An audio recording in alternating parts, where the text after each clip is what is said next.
A very good morning, friends. So I hope you're all doing well.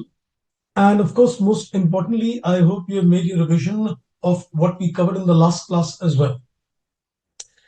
I just want to recall the concepts what we covered in the previous class before I take the journey forward. So we discussed the concept of Indes 103 and I connected you to a lot of standards relating to consolidation. We covered the aspect in terms of the three-step model which I gave you, which will decide whether Index 103 would trigger or not. Just to remind the focus points, number one, we were looking at that you acquire a group of assets, that is one. Number two, it is supposed to be a business. And number three, you get a control over the group of assets. Then only Index 103 would trigger, and of course, the consolidation standards would also trigger. Then we went ahead and decided how do we decide that a group of assets is supposed to be a business or not? And we had an optional test that is called a concentration test. And an entity may choose to apply a concentration test or may decide, no, we are not applying a concentration test.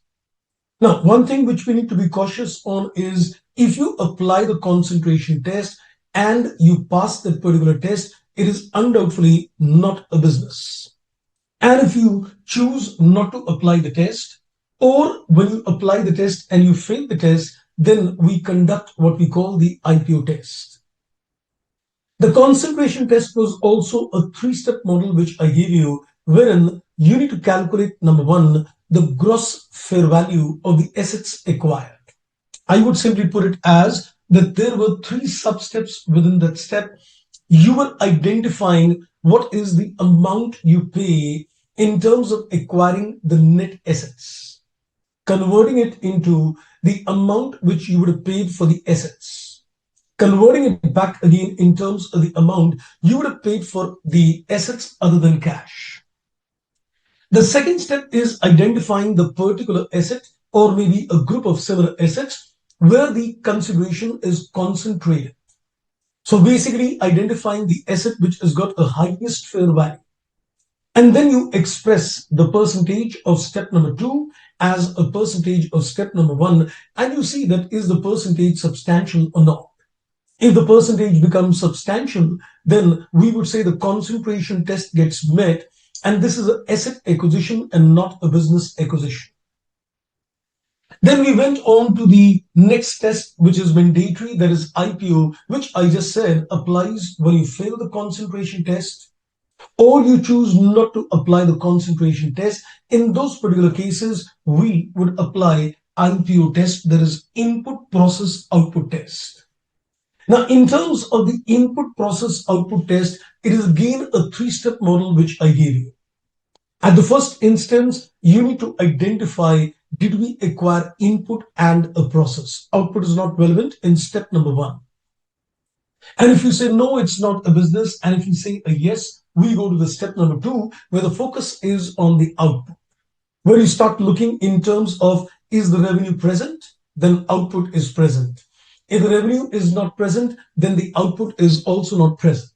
The presence of revenue decides the presence of the output. If there is revenue, there is output, otherwise not. That is simply what you do in step two. Then I give you the step three, where there is no output, we get more stringent in terms of deciding whether it's a business or not.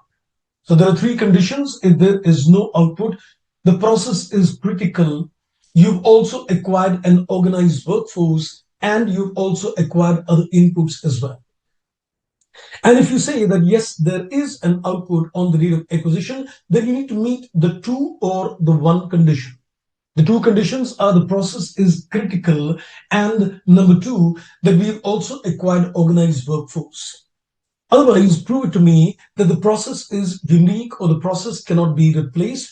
You meet the two or one conditions and we say it is a business. The failure of these conditions would indicate that it is not a business, but is supposed to be an asset acquisition. So basically, we did a total of three-step model in three areas. One is when does the standard trigger? One is the concentration test, and one is the IPO test. And then interestingly, I gave you three inputs last time where I said there are three kinds of accounting. One is called acquisition accounting, one is called reverse acquisition, and one is called the common control transaction. I just give you a very basic idea that if there is a transaction between unrelated parties, it could trigger either an acquisition accounting or a reverse acquisition. But if it is supposed to be a transaction between related parties, then in those particular cases, it could become a case of common control transaction. If acquisition accounting would apply, then the main standard addresses how the accounting is done. If you're looking at a situation of reverse acquisition, then the appendix B to the standard would apply. And if it is a common control transactions, then appendix C of Ind AS 103 gives you the guidance on accounting for a common control transaction. That was a quick summary in terms of what we had covered last time without documenting much because the notes are already there with you. So I think before we proceed, let me see if there are any questions coming in. Otherwise, we'll start the journey forward. So good morning once again to all of you. Welcome and good morning once again. Okay. Now I think let's start the journey. I am now going to talk in terms of acquisition accounting. Let me tell you, we're going to proceed very sequential. We're going to first of all concentrate on acquisition accounting. I'm not going to talk of reverse acquisition at the moment. I'm not going to talk of common control transactions at the moment. My focus is merely on acquisition accounting. Now, the first thing what I'm going to do, I have divided the entire acquisition accounting into a simple 7-step model. So what I'm going to do, I'm going to first of all document that 7-step model before we proceed further. So let's do one thing. You can start writing as well. So I'm going to first of all give you the 7-step model which is applicable to acquisition accounting. So if I zero down on the fact that we are applying acquisition accounting, we need to apply a 7-step model. Well, the standard does not tell you that it is a 7-step model. It is for the ease of understanding and easily doing the questions. I created a 7-step model. And I would say, insist and request that yes, you should apply the 7-step model. Now, don't get worried on the 7 steps at the moment. I'm just documenting these 7 steps. Then we'll start understanding each and every step one by one. So what I'll do, I'll pick up every step and we'll start discussing every step one by one. The step number 1 is to determine. The step number 1 is to determine, you can say, the accounting acquirer. The step number 1 is to determine the accounting acquirer. Mind you, I'm not saying legal acquirer. We'll very soon see that there are two kinds of acquirer. One is a legal and one is an accounting acquirer. My focus in step number 1 is getting the accounting acquirer. Then in terms of step number 2, we need to determine what I'm calling it as BOA, that's called date of acquisition. So we're going to identify the date of acquisition. Then in terms of step number 3, I would say there are 2 sub-steps which you need to apply very carefully. So when I'm going to go to the step number 3, you need to divide it into 2 sub-steps. The step number 3A is, we are going to first of all apply the concept of Ind AS 12. Yes, you heard me correct. I'm going to apply the concept of Ind AS 12. Sometimes you might be given a tax rate in the question. Rather, I would say majority cases you would be given a tax rate in the question. So if you're given a tax rate in the question, in those particular cases, we would trigger Ind AS 12. Now, why would Ind AS 12 get triggered? We'll see that in detail when we come to the step number 3. But remember, if you are given a tax rate in the question, your step number 3A is going to become a mandatory exercise. Then in terms of step number 3B, we're going to make a list of all the net assets which have been acquired. So we're going to make a list of all the net assets which have been acquired. So A acquires a control over the business of B. I'm going to make a list of all the net assets in this particular case. So we're going to make a list of all the net assets in this case. Then we go to the step number 4. And in terms of the step number 4, we're going to calculate a purchase consideration, PC. Let's simply call it as computation of purchase consideration. So we're going to look at the computation of purchase consideration. I'm calling it as a PC. And then we've got step number 5. And in terms of step number 5, we will calculate the NCI. I gave you a basic exposure in terms of NCI, where we said that NCI is supposed to be the percentage which is held by the outsiders, that is a non-controlling interest. Then the step number 6 is calculating the goodwill, or what we call the bargain purchase gain. Don't get worried on the terminology at the moment. We'll be coming to things in detail. So we're going to calculate what we call goodwill or a bargain purchase gain. You can call it as a capital reserve for the time being.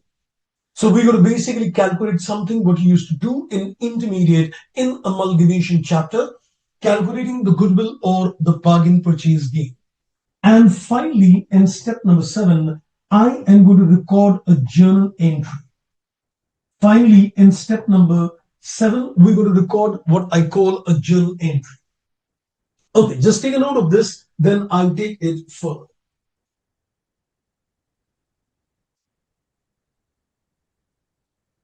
Just take a note of this, and then I am going to take this further.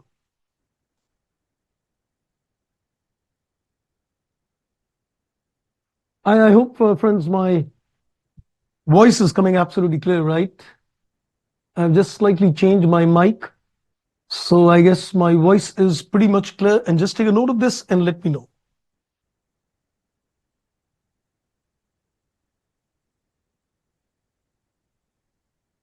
So just give me the input if you can hear my voice very clear, I guess.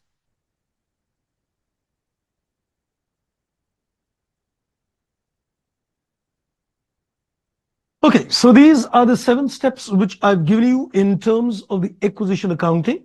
And we are now going to discuss each of these steps one by one. I guess, friends, you are able to hear my voice very clear. It's a little blurred. Okay, just see, I think I just, tried to enhance the volume so far. So I think it should be working good. Okay, I didn't get much response on that. I assume that the voice is coming clear, I guess. Okay, so now with this inputs in hand, let's start discussing each of these steps one by one. Now you've got a choice, friends, at this particular stage.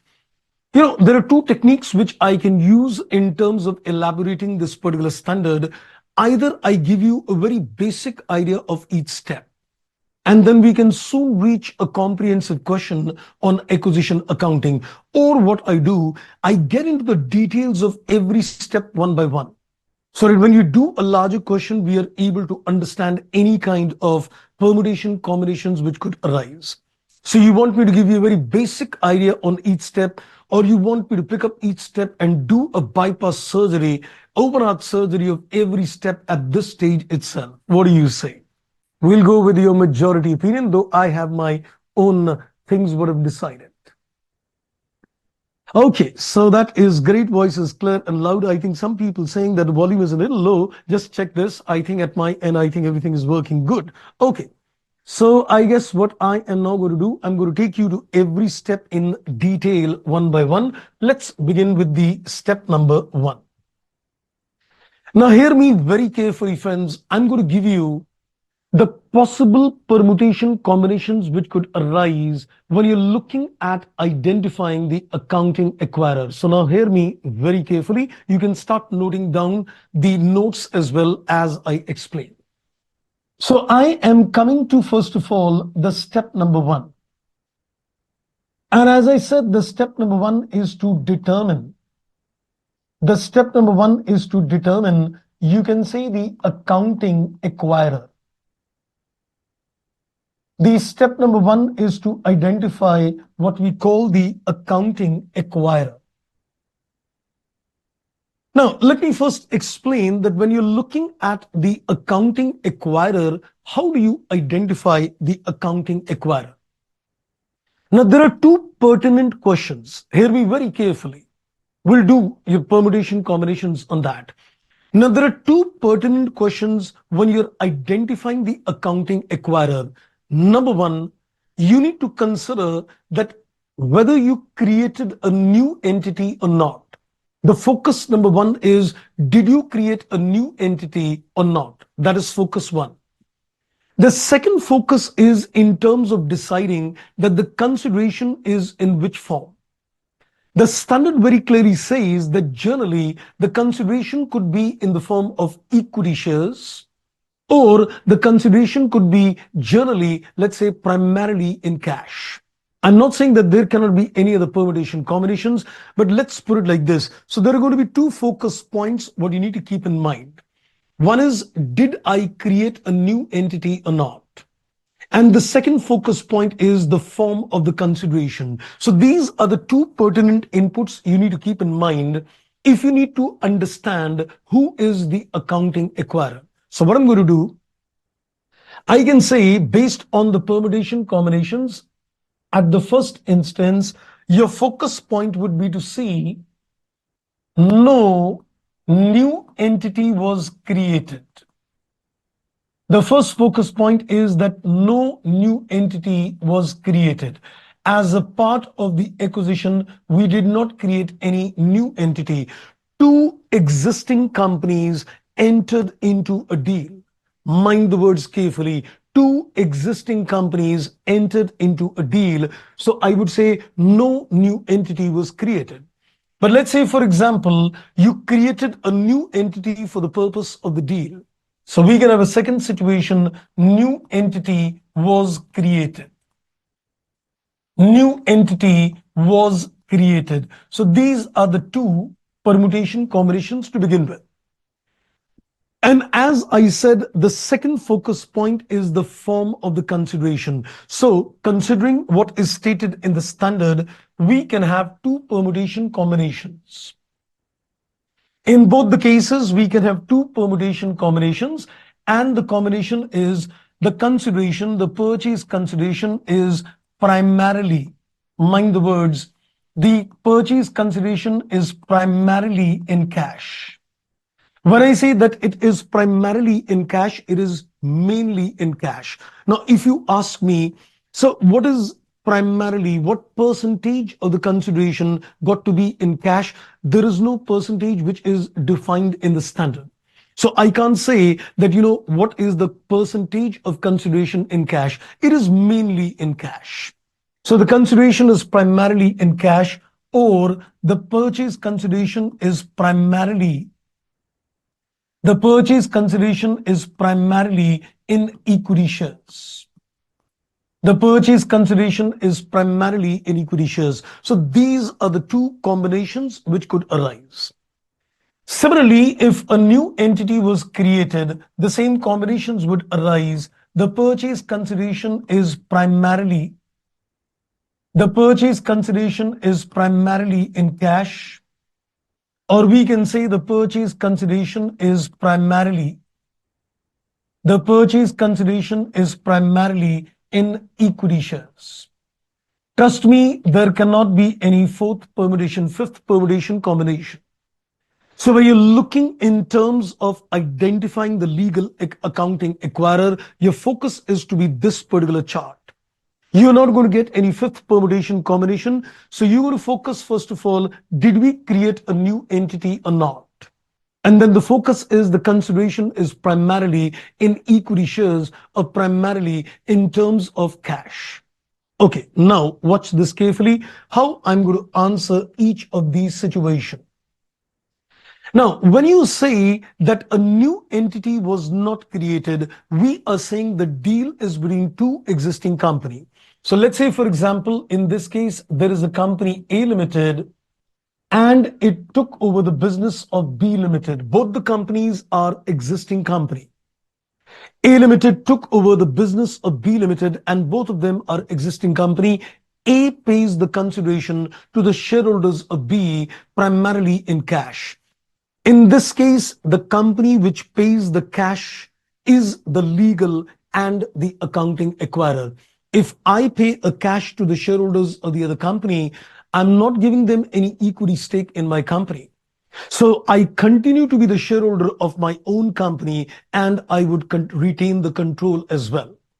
So the moment my consideration is given primarily in cash, I don't allow the new people to become a shareholder in my company. I give them cash and I send them away.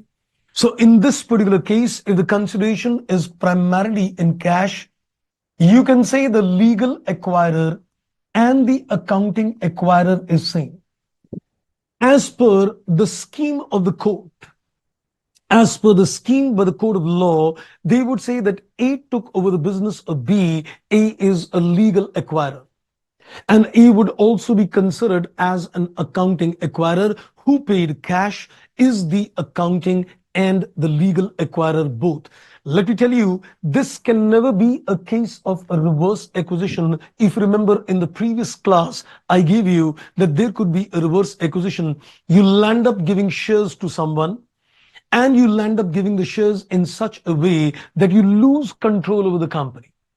So when you give the consideration in cash, 100%, it would not be a reverse acquisition. This is a case of an acquisition accounting where the legal and the accounting acquirer is same. Now let's look at the other situation where the purchase consideration is paid in equity shares. Now let's have a look at two different situations in this case. The same situations which I gave you in the previous class as well, and let's have a look at this carefully. So same example, A took over the business of B. Now let's say company A and B. A has got a total of 100 shares in his company. B has got a total of 60 shares in his company. A tells the shareholders of B that I will give you one share for every one share.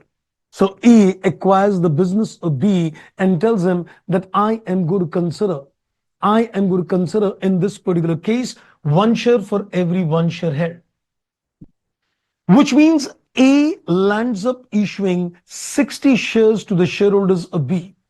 A tells the shareholders of B that as a part of the consideration, I give you 60 shares in my company. Now, logically, it is very important that if you're going to give shares to the shareholders of B, I need to see that my percentage doesn't get diluted.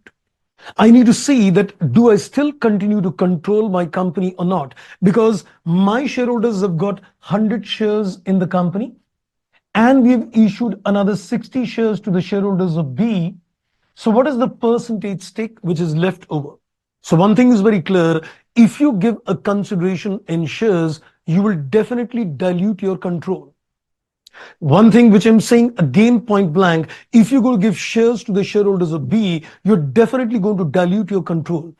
So there is a need to make an assessment that the control got diluted in what manner. Even after the dilution, the control continues or the control is lost. So it is important to make an assessment and calculate the post-acquisition percentage.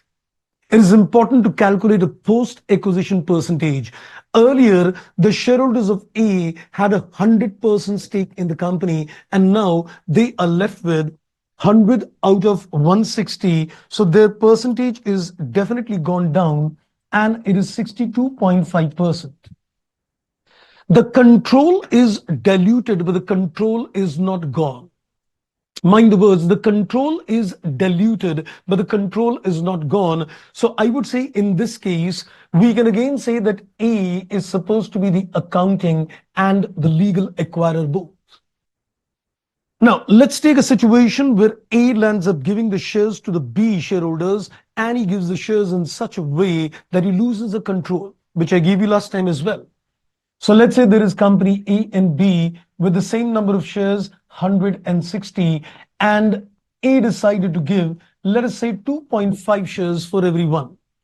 I know we cannot give shares in fraction, but this is just to give you a conceptual understanding. So A told the shareholders of B, I'll give you, let's say, for example, theoretically, 2.5 shares for every one share held. Now the shareholders of A have got 100 shares and you've given 150 shares to the shareholders of B. So your percentage stake drops down to 40%. You've given the shares in such a way that you lose a control over your own company. I remember somebody asking me, so why would anybody do so? Well, we'll be discussing that later when I come to the concept of reverse acquisition in detail. But in this particular case, A, what he did, he has given the shares to the shareholders of B in such a way that he loses the control over his own company. In this case, A is the legal acquirer. A is the legal acquirer, but B will be considered as the accounting acquirer. B will be considered as the accounting acquirer. Mind the words carefully. A is a legal acquirer, but accounting acquiree. I repeat, A is a legal acquirer, but accounting acquiree. B is a legal acquiree, but accounting acquirer. So in this particular case, this is going to be treated as a case of reverse acquisition. So I think let me put this across as you see the situations. Let me put something across at this stage. If you do not create a new entity, it cannot be a reverse acquisition. Because if you give your consideration primarily in cash to the other people, I am not allowing them to become equity shareholders in my company. So the moment I don't create a new company and the consideration is cash, undoubtedly it is acquisition accounting. And if your consideration is in the form of shares, you need to understand that if you give shares to the other people, you will definitely cut down your percentage of control. Now, there are two possibilities. Either you give the shares in such a way that the control continues, though the percentage dilutes, acquisition accounting. Or you can say the shares are given in such a way that the control is gone, it becomes a reverse acquisition. So consideration is primarily in shares, can result in a reverse acquisition or maybe an acquisition accounting, depends. Am I clear, friends? So far, so good at this stage? I guess I'm pretty clear with the first part that if no new entity is created, depending upon the consideration is primarily in cash or primarily in equity shares, how do you zero down on the fact whether it is acquisition accounting or a reverse acquisition? Right? I guess so far so good. Okay, so let's now go. Now let's go to the other part, that is a new entity is created. Then how do we get this? Wonderful. I think everybody's clear with this. Great. Now I am looking at a new entity is created. So let's say, for example, there is a company A Limited and there is a company B Limited, and we created a new company AB Limited. A and B are existing companies. You know, when you read a question, when you go to read a full-fledged question, you go to very clearly see the facts a new entity is created or not, a consideration is paid in cash or shares. Now let's imagine A is an existing and B is an existing company. AB takes over the business of both A and B. In this particular case, AB takes over the business of both A and B. So I would say legal acquirer is AB. Now, one thing is very clear. If the consideration in this case is primarily in cash, you can again say it is a similar situation where the legal and accounting acquirer is same. When the consideration is paid in terms of cash, trust me, it can never be a reverse acquisition. Whether you create a new entity or you do not create a new entity, it can never be a reverse acquisition. If I pay a consideration in cash, I am not allowing the other people to become shareholders in my company. So that would always be a case of reverse acquisition. So the accounting and legal acquirer is same. Now comes the other agenda, the fourth one. If the purchase consideration is in equity shares, let me ask you a logical question. In the same example, let us say company AB issues a total of 1,000 shares. He gives the consideration to the shareholders of A and he gives the consideration to the shareholders of B. A gives a total of 600 shares to the shareholders of A and he gives 400 shares to the shareholders of B. AB company is created as a new entity with 1,000 shares. He gives 600 shares to the shareholders of A and 400 shares to the shareholders of B. Can I say in this case, A gets a 60% stake in AB, so it is A which gets a control over AB. And trust my words, if a new company is created and the consideration is primarily in cash, it is always a reverse acquisition. I'm putting it blank. In this case, it'll always be a reverse acquisition for sure. In this case, it may or may not be a reverse acquisition depending upon the post-acquisition percentage. But if you create a new entity, one of the two existing companies will definitely get a control over the new company. And in this particular case, it'll always be a reverse acquisition. In my example, I would say A Limited, in this case, becomes the accounting acquirer. I would say in this case, though company AB is a legal acquirer, but company A is going to become an accounting acquirer. So why are you overemphasizing the part that who is accounting and a legal acquirer? Well, it makes a lot of difference. The accounting entries will be done in the books of the accounting acquirer. So it is very important for me to identify who is the accounting acquirer. My Indus 103 does not work upon that I'm going to pass entry in the books of the legal acquirer. My accounting will be done in the books of the accounting acquirer, even though the code of law says that AB is the legal acquirer. Indus 103 would say, I'm not looking at the legal form. I'm looking at the substance over the legal form. We always do an accounting which is based on substance over the legal form. So even though the code of law says that AB is a legal acquirer, but I would say the accounting acquirer is supposed to be A Limited. Now let's, I think, take a crux of this. Don't worry, we'll see some questions also. I'm carrying some case studies also with you, where we're going to see some questions on this area. But let me first, I think, take a consolidation of the learning. So as I said, there are 4 permutation combinations in all. And I'm going to give you the crux of this entire chart in 3 sentences. I've given you the entire history, geography, just for clear understanding. But let me give you the inputs in terms of 3 sentences. Sir, are you too fond of 3 number? No, 3 is not my favorite number.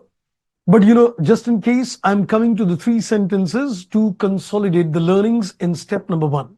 Hear me carefully, vouch me after you understood this. I can say if the consideration is in cash, I don't care whether a new entity is created or not. Mind the words carefully. If the consideration is primarily in cash, I don't consider that whether a new entity is created or not. It is undoubtedly acquisition accounting, for sure. Number 2, can I say if the consideration is in the form of equity shares, I now need to consider whether a new entity is created or not. So if the consideration is primarily in equity shares, I now need to consider whether the consideration is in equity shares or not. If the consideration is, if the new entity is created, 100% reverse acquisition. And if a new entity is not created, depends. Because it depends upon the percentage post-acquisition. It may result in dilution of control, but it still continues. Then it is acquisition accounting. And it results in a dilution of control, that the control is gone, it becomes a reverse acquisition. Agreed? The consideration is in cash. I don't care a new entity is created or not, acquisition accounting. The consideration is in shares. I need to consider new entity is created or not. If it is created, 100% reverse acquisition. If a new entity is not created, then it depends upon the percentage post-acquisition. It may be reverse acquisition. It may be acquisition accounting. Agreed? If you've understood so far, then I think it's going good. Okay, I'm getting some questions now from Kriti. So if there is a ratio 40-60, then B is accounting acquirer. Yes, in this particular case, A gets a 40% stake. That means the shareholders of B get the remaining 60%. So B becomes the accounting acquirer. As we said, B is accounting. Okay, in the same example, if you say A gets 400 and B gets 600, you're right. B becomes an accounting acquirer in that case. Okay, I think Shankara, you said, so what if shares are issued equally to both A and B? Oh my God, that would be a very typical situations and judgments will be required. There is a lot of guidance which is given in the appendix of the standard which tells you that in what other factors are we seen.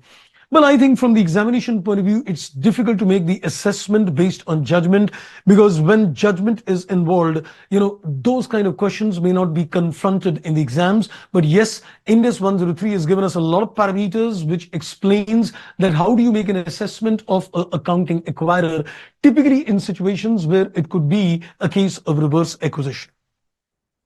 And Preeti, you said, so in case of a new entity created, okay, I think you got your answer. I think, Preeti, I guess you got your answer, Shankara. Okay, great, wonderful indeed. So we've got all the permutation combinations. Now I think it's time to do some case studies based on step one. Trust me, I've given you all the nitty-gritties on step number one. This is a crux in terms of all the permutation combinations. Okay, now let's do one thing. Let's take you to some case study on this. So I'm going to first of all take you on the concept of identifying the accounting acquirer.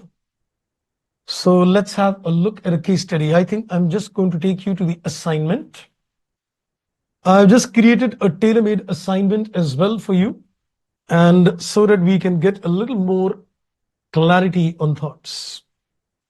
Okay, I think, have a look at this. This is the step number one, what we have got. Let's have a look at this. I hope the visibility is pretty good. I think yes. Okay, let me read the question and we're going to analyze things with you. So remember, what are the permutation combinations you need to keep in mind? Did I create a new entity or not? Focus point one. The consideration is in what form? The focus point two. This is a question in the study material and it is also given in the education material issued by the Accounting Standard Board as well. Let's read. It says ABC incorporated a company, Super. You incorporated a company. Now you know what we are up to. I created a new entity. So when you incorporated a company, Super Limited, a new company is being created. Then he says to acquire 100% shares of another entity, Focus, and therefore to obtain the control of Focus. So ABC created a new company, Super, so that he can get a control over the company, Focus. To fund the purchase, Super Limited acquired a loan from the bank at the commercial interest rate. The loan funds are used by Super to acquire the entire shares in Focus at a fair value in an orderly transaction. Let's not read further. Let's now ask you. We created a new company which took a loan, and with that loan money, they acquired a control over another company. So the consideration is given in which form? I guess cash. So I created a new company and the consideration is paid in cash. Can I outrightly say that the company which paid a cash is supposed to be the accounting acquirer? So in this particular case, you created a new company, Super. I would say the new company, Super itself, is the accounting acquirer. I think you would agree. Because my focus point is, did I create a new entity? Yes, I did. Then my focus point is consideration is primarily in what form? Cash. Because the company took a loan and then they gave the consideration to the shareholders of the acquiring company in the form of cash itself. So it cannot be a reverse acquisition. Still, let's read further. It says post the acquisition, Super Limited has got the ability to elect or appoint or remove the majority members of the governing body. The company Super Limited is also getting the power to control the composition of the board of directors. When we're going to understand the concept of control in terms of Index 110, you're going to see that Index 110 makes it very clear that control can also come when you've got the power to appoint and remove the key management personnel of a company. If you control the majority composition of board of directors, you get a control as well. So it says post the acquisition, Super is got the ability to elect or remove the majority members of the governing body, that is the board of director. And also, super management is in a power where he will be able to dominate the management of focus. So super will definitely get a control over focus. Not only because of the fact that the consideration is in cash, but also because of the fact that we are very clearly given that Super is going to get a control over focus because he controls a majority composition of board of directors. He will be able to dominate the management of focus. So focus would definitely become a subsidiary to Super. So it says, can Super be identified as the acquirer in this business combination? The answer, of course, is a yes. So even if you go with my parameters, which I gave you, that a new company is created, yes. The consideration is in cash, yes. It can never be a reverse acquisition, undoubtedly a case of acquisition accounting, right? I guess you've all got your answer wonderfully well on that. Okay, that's great. Now let's take it further. I am now going to go further to the next part. So let's go to the next part now. There is another part, independent part. The first part is over. Now we're looking at the second independent part. It says to capitalize on economies of scale and other synergy, entity Q contributes. Entity Q contributes its wholly owned subsidiary X, and entity R contributes its wholly owned subsidiary Y. Now you would say, what do you mean by contributes? It's like I am giving my subsidiary in lieu of something. So it says to capitalize on the economy of scale, entity Q gave its subsidiary X, entity R gave its subsidiary Y to a newly incorporated company. To a newly incorporated company. I think let's give you a chance to decide this now. So your focus point is very clear that you've created a new company. Now you need to see the form of consideration and take your call. It says Super issued 200 shares to the entity Q and it issued 100 shares to the entity R in exchange for transfer of shares in the respective subsidiary. Now what is happening? Let me explain. We have created a new company, Super. We have created a new company, Super. Now what is happening in this case? Let's understand the facts. There is a company Q. So what the company Q did, the company Q told Super, mind the words carefully, the company Q told Super, I will give you my 100% subsidiary X. You take the control of the company X. In return, you give me shares in your company. And Super gave 200 shares to the shareholders of company Q. So the company Q is taking a deal with Super. He tells him that I will give you the control of company X. In return, you give me 200 shares in your company. And similarly, there is another company also which we're given, that is entity R. Now, what does the entity R do? It also did a similar kind of transaction with Super. The entity R says that I will give you my wholly owned subsidiary Y. You take my subsidiary, you take the control of my subsidiary company Y, and in return, Super gives him 100 shares to shareholders of R. So now what is happening in the deal is that a new company, Super, is being created. The company Q said, you take my subsidiary X and give me 200 shares in your company. The company R says, you take my fully owned subsidiary Y and you give me 100 shares in your company. So Super has got a total of 300 shares, out of which 200 shares is given to Q and 100 shares is given to R. I think you would have got your answer so far. Then he adds on entity R in exchange for the transfer. The number of share reflects the relative size of these company before the combination. Now, depending upon the size of the company, maybe the company Q was a bigger company. So Super said that I give you more shares as compared to the company R because your size of the company is bigger. Okay, now let's take it further. So this is diagrammatically represented now. You can have a look in terms of how the diagrammatic representation is being done. So the diagrammatic representation of what we have seen is goes like this. This is before the business combination. This is entity X.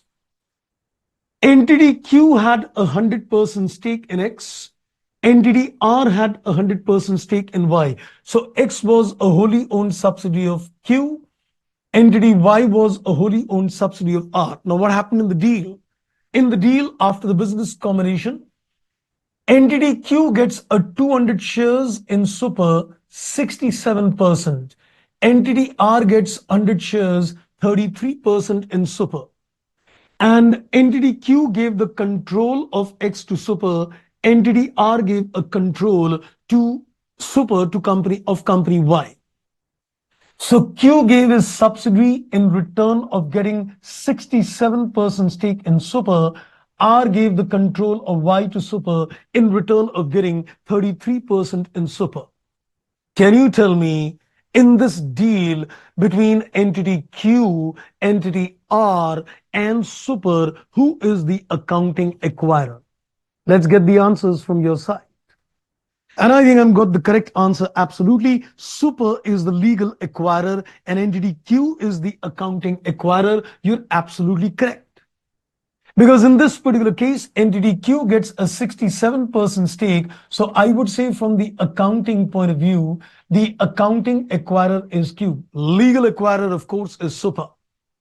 But the accounting acquirer in this particular case is supposed to be Q because he's getting a 67% stake in Super, which gives him a control. And we already said that if a new entity is created and the consideration is primarily in shares, it is undoubtedly always a reverse acquisition. And that's rightly said. I think we got the correct answers on that from everybody. Can Super be identified as the acquirer in a business combination? No. And would he apply an acquisition accounting? No. If Super is not the accounting acquirer, which entity is considered as the acquirer? Q. And how should the combination be accounted for? It is going to be accounted as a reverse acquisition. Okay, that is wonderful indeed. So if you notice, the question which I did with you is focusing only on a creation of a new entity, because if the new entity is not created, it's not a big deal.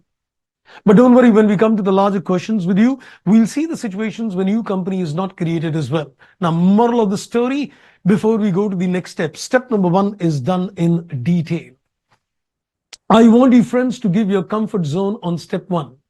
Scale yourself on the understanding on step number 1. But before you give yourself scores, let me just consolidate the picture. Then give yourself a comfort zone on a scale of 10. What is your comfort zone on the understanding of step 1? So first, let me just consolidate the learnings. There are 3 important parameters, focus points you need to keep in step number 1. If the consideration is in cash, I don't care whether a new entity is created or not, it is undoubtedly acquisition accounting. Legal accounting acquirer is same. Number 2 focus point, a new entity is created and the consideration is in shares. 100% reverse acquisition, as we can see the case of Super. Number 3, a new entity is not created. The consideration is primarily in shares. It may be acquisition accounting. It may be reverse acquisition, depending upon the percentages, whether it dilutes and the control is lost, or it dilutes but the control is not lost. I guess I should be completely clear on this. Let's see your comfort zone. And I got the very first score, that is 9. Wow. And let's get some more scores from others as well. Self-assessment is a very important exercise in the practical life. You'll get exposed to that when you start working as well. Companies will tell you to scale yourself as well in terms of how good or bad you're for the company. Okay, so we got a next score that is 8. We just got 2 scores. I thought I must be flooded with some more scalings on this. This was a pretty easy part, the step number 1, where the focus point is in terms of deciding things. Okay, I think it's time to do a little testing as well. So let me do one thing. Let me now give you a simple little question. Let's see what is your understanding. Let's take you to a larger question as well. And I think I got some more scores now coming in. That is 8789. That's wonderful indeed. That's quite a good score. Okay, let me still testify you. And I want to just show you a small little question at this stage. And I just want to test your knowledge, whether you're able to understand the inputs or not. I'm going to show you a data, and on that basis, you will decide things. Okay, not this one. Let me just, I think, take you to a small little question, and you can take your calls on that.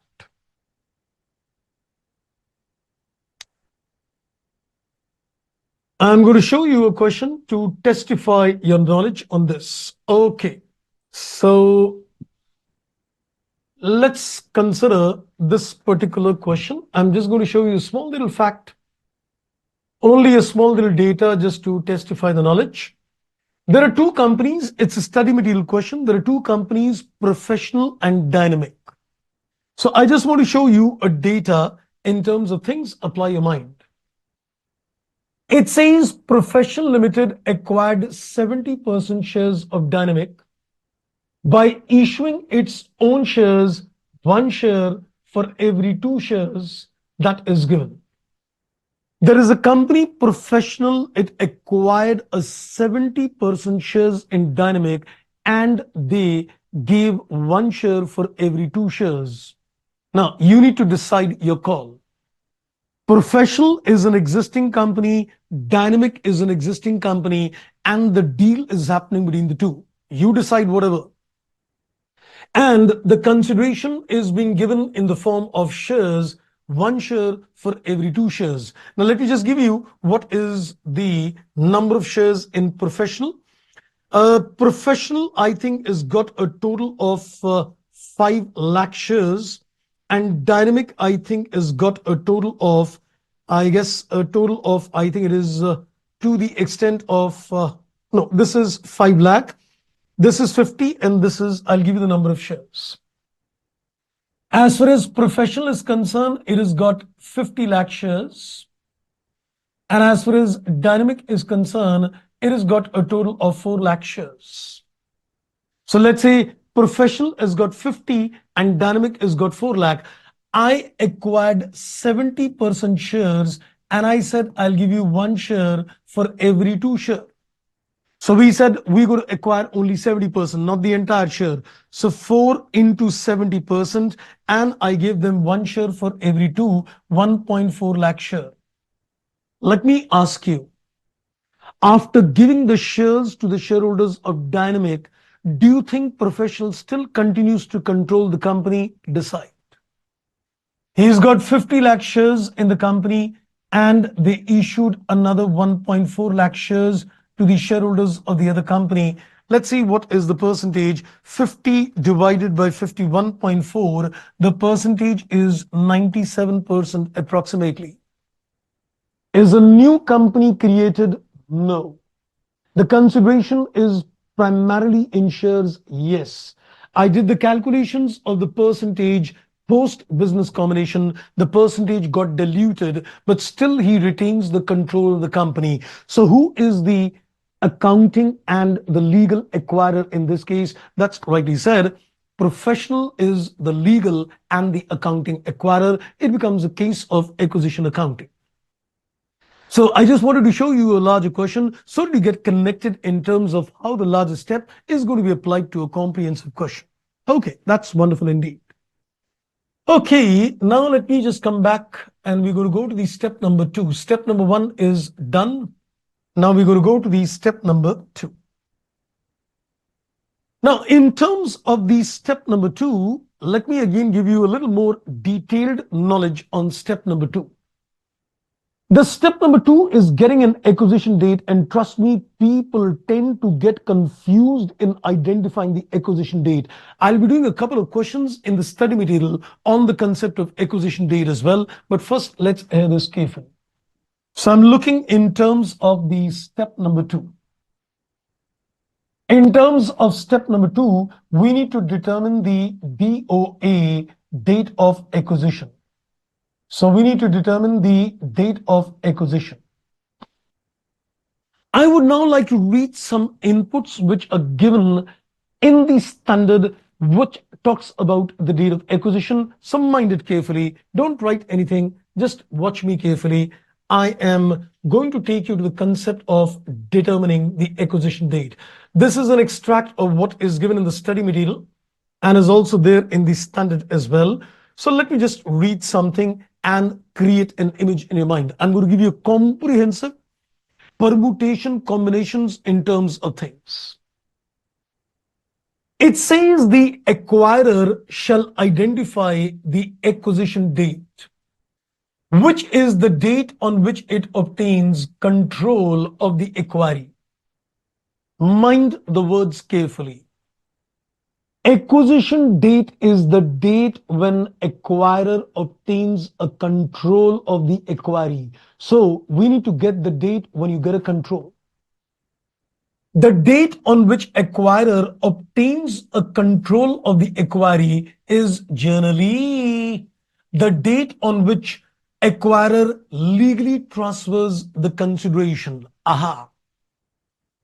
He is telling me in a very clear-cut sequence that the acquisition date is the date when you get a control, and you get a control on the date when the consideration is paid. The acquisition date is the date when you get a control, and the date when you get a control is generally the date when the consideration is paid. And it says further, that is called a closing date. That is called a closing date. Now get this very clear. It can be confusing, but please hear me carefully. Acquisition date is the date when the control is obtained, and the control is generally obtained on the date when the consideration is paid, which is also called a closing date. So the date when you pay, rather I would put it like this. Acquisition date is the date when you get a control. Acquisition date is the date when you get a control, and the date when the consideration is paid is called a closing date. They may be different. They may be different. So you can say acquisition date is when you get a control. The date when you pay the consideration is called the closing date, and they may be same, they may not be same. Get it very clear. So if somebody tells me what is acquisition date, I will say when you get a control. I said, okay, give me another date. When you paid a consideration, it is closing date. And I will say generally the acquisition date and the closing date is same. It says however, acquirer might obtain a control on a date that is earlier or later than the closing date. You may get a control before the payment of PC. You may get a control after the payment of PC. So there are three permutation combination. You can say the date when you get a control and the date when you pay the PC may be same, they may not be same. In a very idealistic situation, the date when you get the control and the date when you pay the PC, which is called a closing date, is same, but it says they may be different as well. You may get a control either earlier or later than the closing date. So there are three permutation combination. Acquisition date, closing date, same. Acquisition date is before the closing date. Acquisition date is after the closing date. Three again. For example, the acquisition date precedes the closing date if a written agreement provides that the acquirer obtains a control of the acquiree before the closing date. If by way of a written agreement, I tell the acquirer that you obtain a control over me even before you pay me the consideration, the acquisition date is going to precede the closing date. That is the date when the consideration is paid. And then it says, an acquirer shall consider all the facts of the case. So this is confusing. Now, let me explain. Hear me carefully. You need to understand one very important input. So first, let's give you one very important input.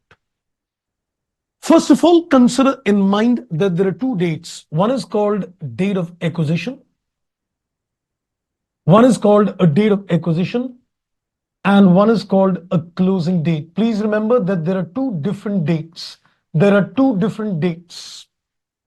There are two different dates. A date of acquisition is one, a closing date is another. What is a date of acquisition? Date of acquisition is when you obtain control. Date of acquisition is when you obtain a control. And what is a closing date? When purchase consideration is discharged. So you need to first of all keep this one simple thing in mind. If somebody were to tell me, okay, there are two kinds of dates. One is the date of acquisition. What is that? When you get a control. And there is a closing date when the purchase consideration is discharged. Now, the standard very clearly tells me one particular input. The standard very clearly tells me generally. The standard tells me that generally they are same. So generally they are same. That means your date of acquisition and the closing date generally is same. But there are three permutation combination. So I think if I were to make a comprehensive permutation combination chart, I would put it like this, that there are three permutation combination. So we can say one is when the date of acquisition is equal to the closing date.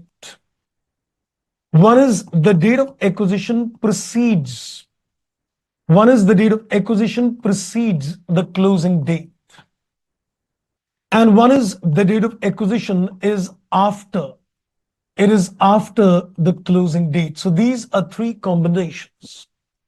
The standard only tells you that in a very journalistic situation, the date of acquisition, that is the date when you get a control, is as good as the date when the PC is paid, a closing date. But there might be cases when they are not same. It is before the closing date or it is after the closing date. Now, how would you make an assessment that the closing date and the date of acquisition is different? Well, in this case, the standard tells me acquisition can proceed provided there is a written agreement. It can proceed only if there is a written agreement between the acquirer and the acquiree. The acquiree tells the acquirer, boss, you get a control over me even before you pay the consideration. So we can say the date of acquisition will precede the closing date when by way of a written agreement he tells me, boss, you control me. There is no need. You can pay the consideration later, but you control me. Trust me, this particular case doesn't even apply in a practical life. This particular concept is hardly applicable. There was a particular case, which used to happen in US GAAPs earlier. If you look at the US GAAPs in terms of consolidation, I guess it is ASC 810. You do not know the number and the names. Because just like we've got Indian accounting standards, we've got accounting standard codifications in terms of US GAAP. ASC 810 tells me that there used to be a case something like this. But now, if you consider from a practical life point of view also, this case is not possible. So generally, two cases are there. Either it is same or it precedes. And if it precedes, there has to be a written agreement. I think now there is something more which I need to tell you, but I'm going to first go to the case study. So now we're going to do case studies. You need to very carefully see that the date of acquisition is the date when you got a control. Is it the same as the closing date? Or is it different from the closing date and it precedes or not? Okay, so you'll get more clarity as I take it further. Okay, so let's, I think, begin the journey with you. And I am now going to take you to some questions in the study material on the date of acquisition. So let's do a couple of questions with you. So I am now going to show you questions, illustration 7, illustration 8 and 9 in the study material. I'm going to read the facts to you and you will decide what is the date of acquisition. Is it equal to the closing date or is it before the closing date? Can an acquiring entity account for a business combination on the basis of signed non-binding letter of intent where the consideration exchange and other conditions are expected to be completed in 2 months? I entered into an agreement with another company which is signed non-binding letter of intent. If it is a non-binding letter of intent, do you think I would assume that you get a control before the consideration is paid? Think logically. I enter into an agreement with somebody and telling him that, boss, I am going to sign an agreement with you, but at the same time, that signed agreement is not binding upon me. It's non-binding. That means I can exit out of this agreement at any time I want. So do you think I will be able to get a control before the consideration is paid? Undoubtedly no. So the answer is a big no. As per the requirement of the standard, a non-binding letter of intent does not effectively transfer a control and it cannot be considered as the basis of determining acquisition date. So in this particular case, the acquisition date cannot precede the closing date. Because I cannot say that you get a control before the payment is made because it is non-binding in nature. Let's try another one, illustration 8. On 1st April, X agrees to acquire the shares in B in an all-equity deal. As per the binding agreement,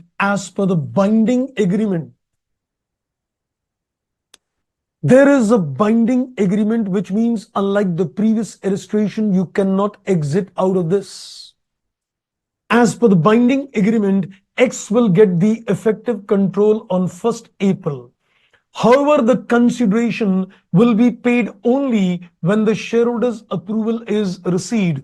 You get the control on 1st April, but the consideration will be paid later. The closing date is later, and you're going to get a control before the consideration is paid. The shareholder meeting is scheduled on 30th April.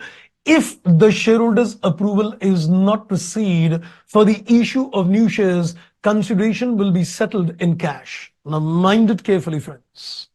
I'm going to document that also later when I come to my mind maps towards the end. But let me say something.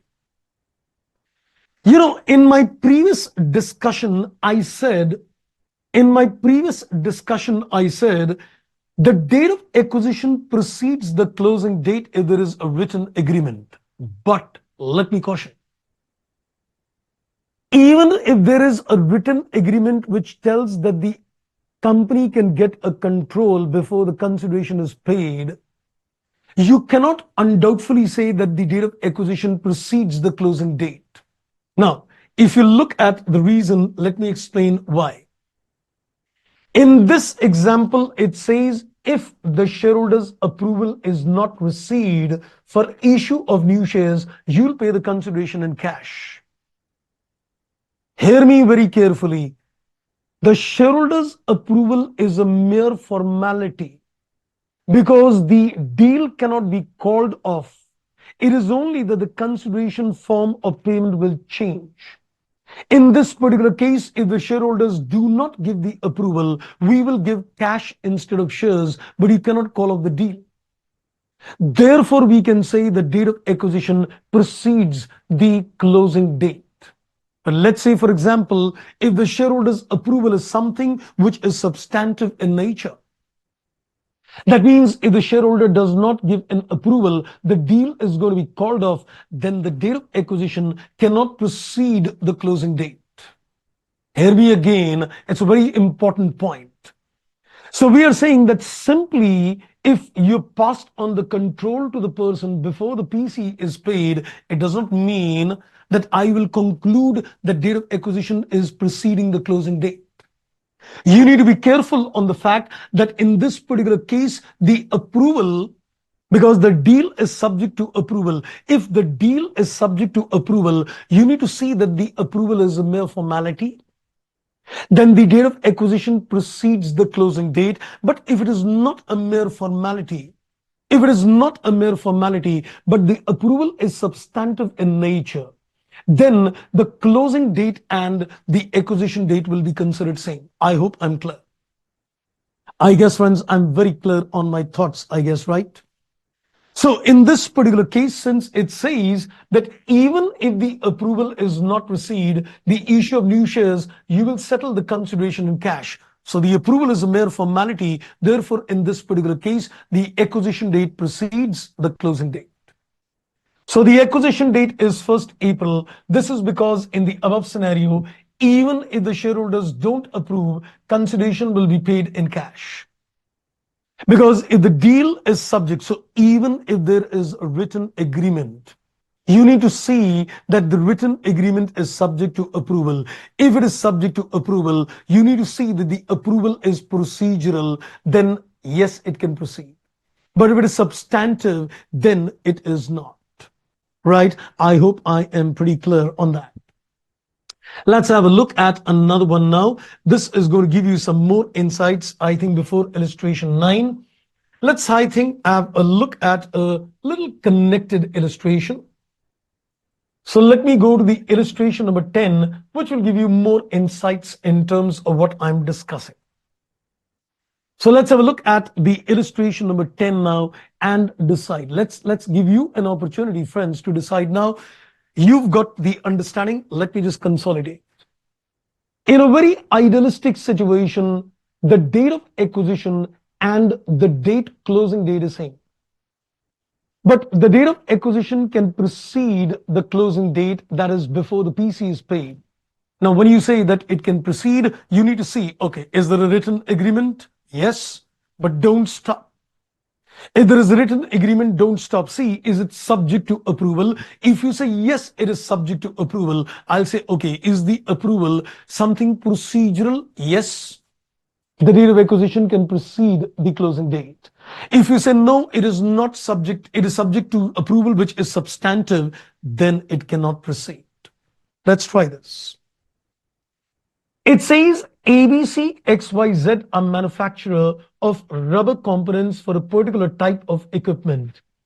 ABC makes a bid for XYZ business, and the Competition Commission of India, CCI, announces that the proposed transaction is to be scrutinized to ensure that the competition laws are not breached. Even though the contracts are made subject to the approval of CCI, ABC and XYZ mutually agree the terms of the acquisition and the purchase price before the approval clearance is obtained. They entered into a mutual agreement before the approval is obtained. Will my date of acquisition precede the closing date or not? Can the acquisition date be can the acquisition date in this situation be the date on which ABC and XYZ agree, even though approval of CCI is awaited? Assume that the approval is substantive in nature.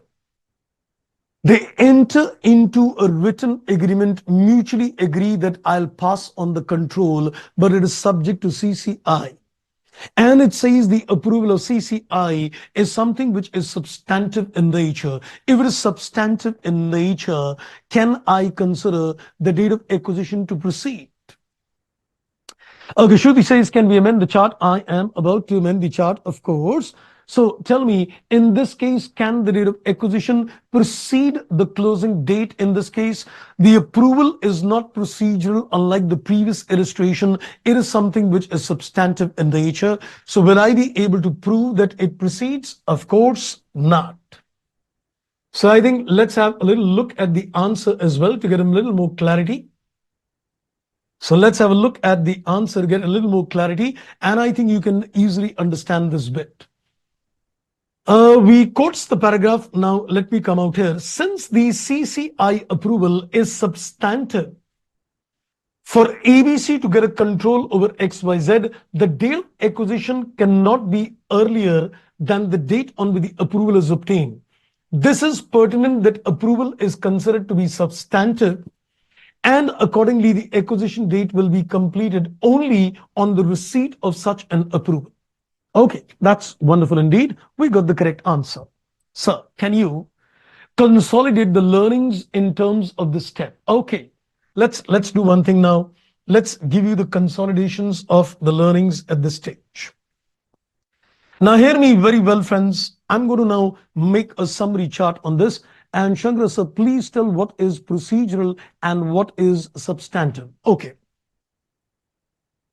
I need a permission, but even if you don't give me a permission, I will still continue to go for the deal.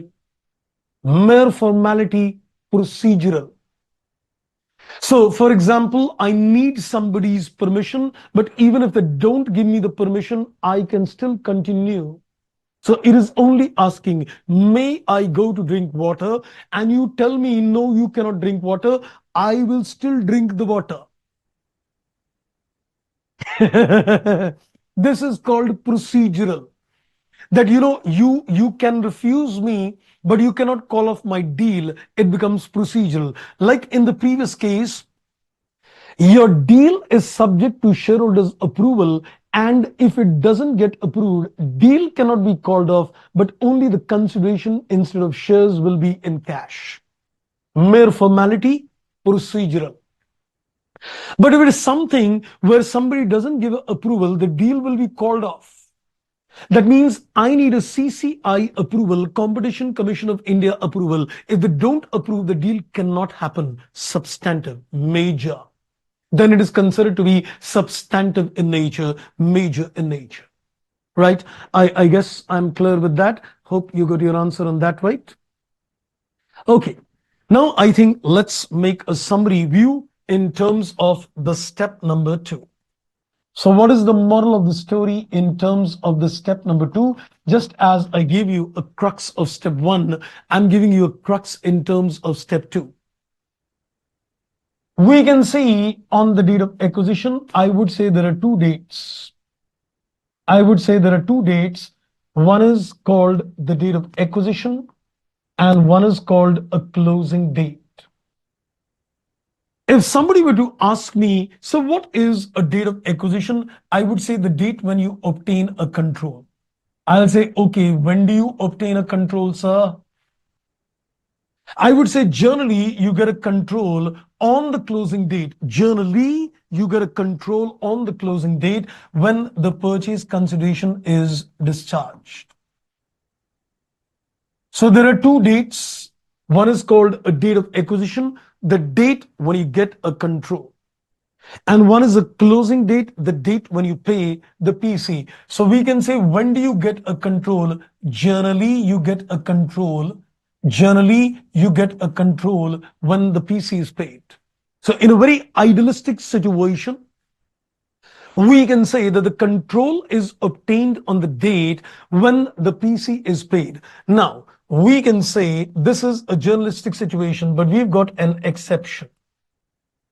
We've got an exception, and the only exception is the date of acquisition precedes, or you can say is before.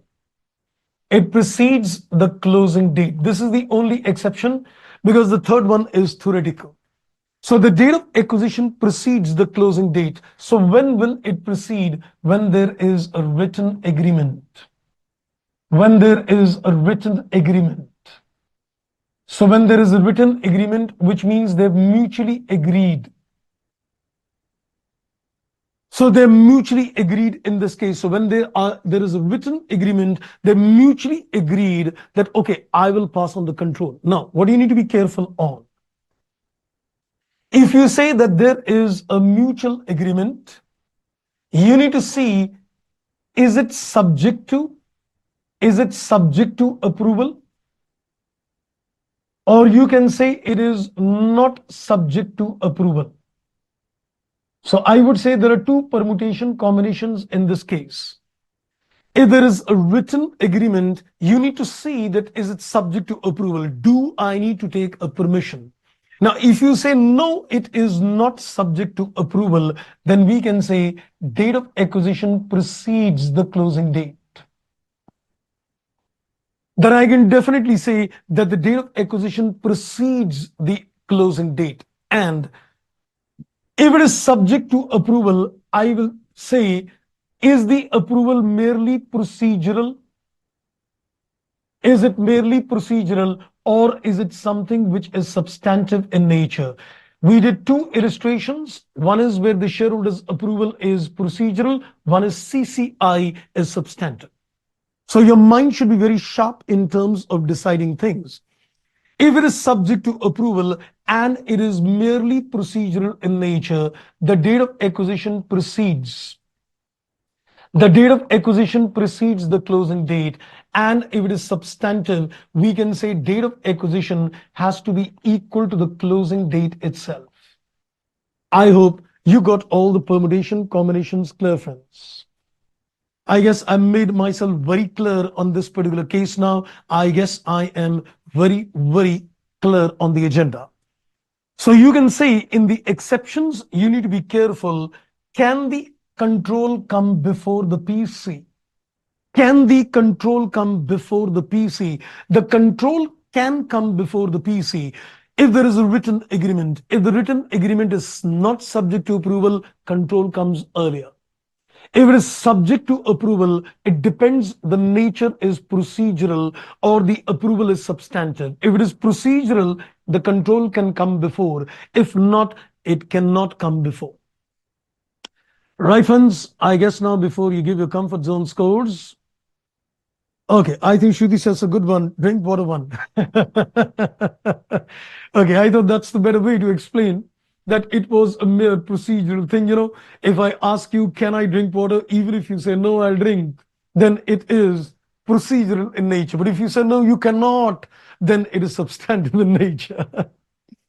Okay, crystal clear, Kriti. That's wonderful indeed. So I think let me give you the moral of the story before we take it further, and then you can give your comfort zones on step two. I am doing an open heart surgery on every step, so that even if you get questions on each of these steps, you become experts. And trust me, we're going to do this in all these 7 steps with you. Because before I'll go to the step number 3, I'll give you a further chain of thought. On that basis, I'm going to develop my entire concept. So let's now take it further. So we can say in terms of step number 2, I would say if there is no written agreement, I would say the date of acquisition and the closing date is same.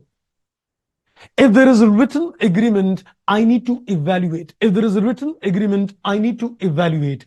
Is that written agreement subject to approval? No, you get a control before. Is the written agreement subject to approval? Yes, it is. Let me see the nature of the approval. If it is procedural, you get a control before. And if it is substantive in nature, you don't get a control before. That's it. So the concept is very simple. No written consent. You can say the date of acquisition and the closing date is same. There is an approval. There is no written things are there, but no approval. It can be before. We need an approval, but it is procedural. You can get it before. But if it is not something procedural, substantive, you cannot get a control before. As simple as that. Okay, so that was on step number 2. And so far, so good. That is great. Wonderful indeed. So this takes care of my step number 2. Now I need to take you to the step number 3. But before we go to the step number 3, I need to create a chain of thought now at the back of your minds. So let me get your comfort zone scores as well, friends. Let's see what is your comfort zone on the step number 2 as well. Because as we go to proceed with more steps, things will become a little more complicated. But trust me, you'll be able to easily handle the bigger complicated questions as well. Now, before I go to the step number 3, let me just create a mind map in your mind. Not a mind map exactly. I'm creating a thought process. how you need to start thinking now. So I'm giving you the thought processes for the further steps. So let's not call it as a mind map. I think let's not call this as a mind map. Let me rather call this as a thought process, because I'm giving you a thought process to move further now. So that as we do our discussions further, you're able to understand the linkage in terms of the 7-step which I'm giving you. So let's give you a thought process to begin with. Okay, so I think we got some wonderful scores coming in. 9, 7, 9, 8, 9. 9 is pretty good indeed. That's wonderful indeed. Okay, now hear me carefully. When I say A Limited gets a control over the business of B, so we identified that A gets a control over the business of B. So we decided, yes, I'm under the purview of 103. We decided, yes, it is a business and A gets a control over the business of B. You came under the ambit of 103. Now, what did we do as a very first exercise? We decided in step number 1 that he is the legal as well as the accounting acquirer. This is what you decided in terms of step number 1. So this is what we decided in terms of step number 1, that he is the legal and the accounting acquirer. This step will help me that my journal entry in step 7, mind the words carefully, the journal entry in step number 7 is to be passed in his books.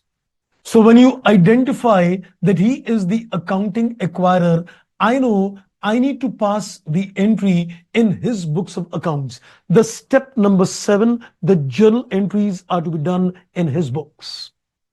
And this journal entry is to be done on which date? This is what we identified in step number 2. So what is step number 1 and 2 telling me?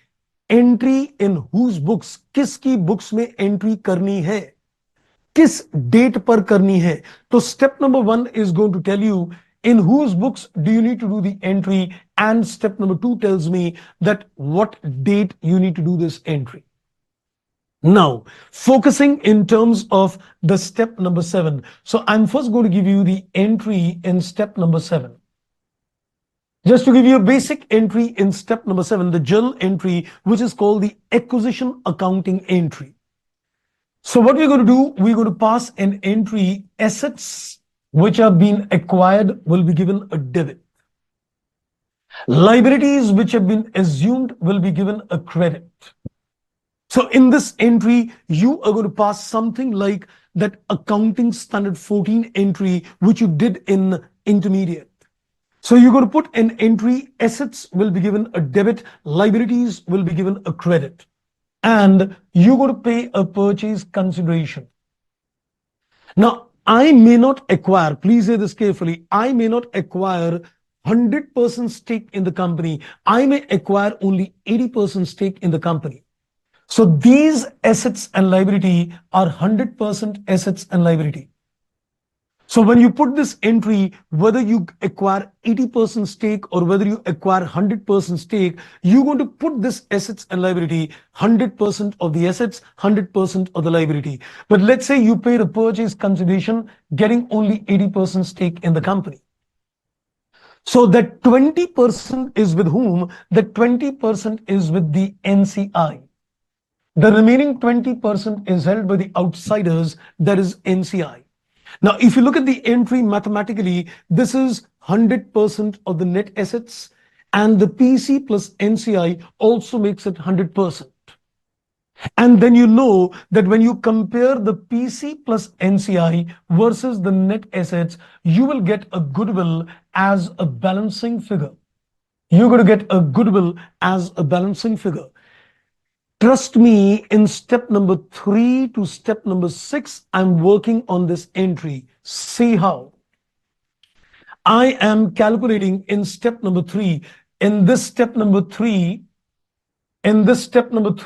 you are calculating the list of assets and liability. I gave you in step number 3, I'm going to create a list of all the assets and liability acquired and liabilities assumed. Then the purchase consideration will be computed in step number 4.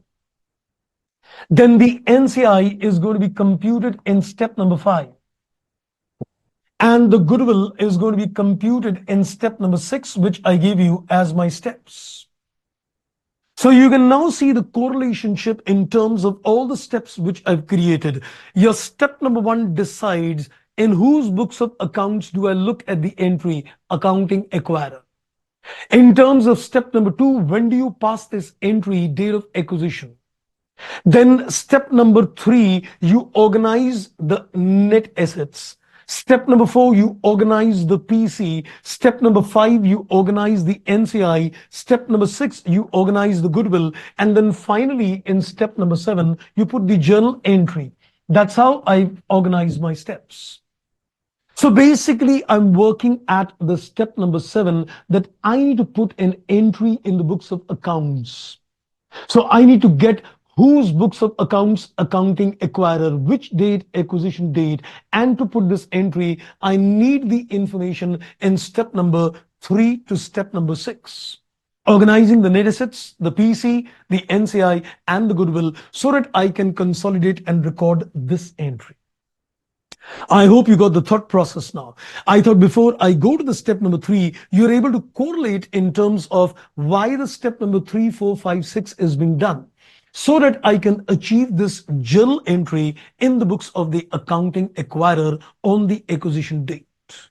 I hope I am pretty much clear on this. Okay, so this is done. So what if the date of acquisition is after the closing date, I guess, Mansha? But the possibility that the date of acquisition is after the closing date is not even present now in a practical life condition as well. As I said, there used to be a case in ASC in US GAAP's 810, which deals with consolidations under US GAAP. Even now, they've very clearly said that that is something which is very theoretically it doesn't happen. It used to be called as a concept of a convenience date. So we're not discussing all that because it's not relevant from even the practical world and even from the examination point of view. So we're not discussing that in detail, right?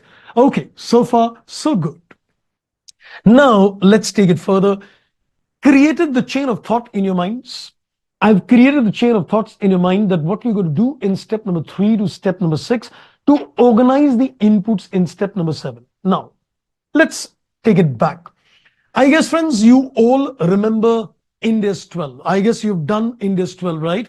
And you've got a fair idea in terms of calculating the deferred tax asset and liability. But I'm just going to give you a quick revision in terms of things so that you're able to catch this as well. So I'm just giving you a quick recap in terms of the step, in terms of Ind AS 12. So I'm just reminding you, because I'll not get into detail on that, but I'm just going to remind you the facts.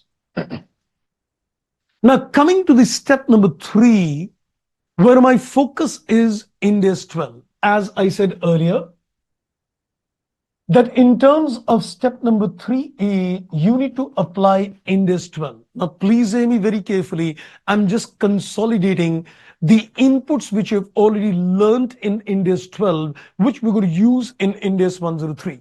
Number 1, when A Limited acquires a control over the business of B Limited, all the assets and liabilities are going to be recorded at a fair value. When A takes over the control over the business of B, in my journal entry, all the assets and liability, I repeat, all the assets and liability are going to be recorded at a fair value, which means if you're going to record them at a fair value, the carrying amount will be equal to the fair value. If you're going to record all these assets and liabilities at a fair value, you can say the carrying amount will become equal to the fair value, but the tax base will not match with this carrying amount, because the future deduction in terms of assets will not be equal to the fair value. So the carrying amount which is equal to the fair value and the tax base will differ, and this difference will result in either a taxable or you can say deductible temporary differences.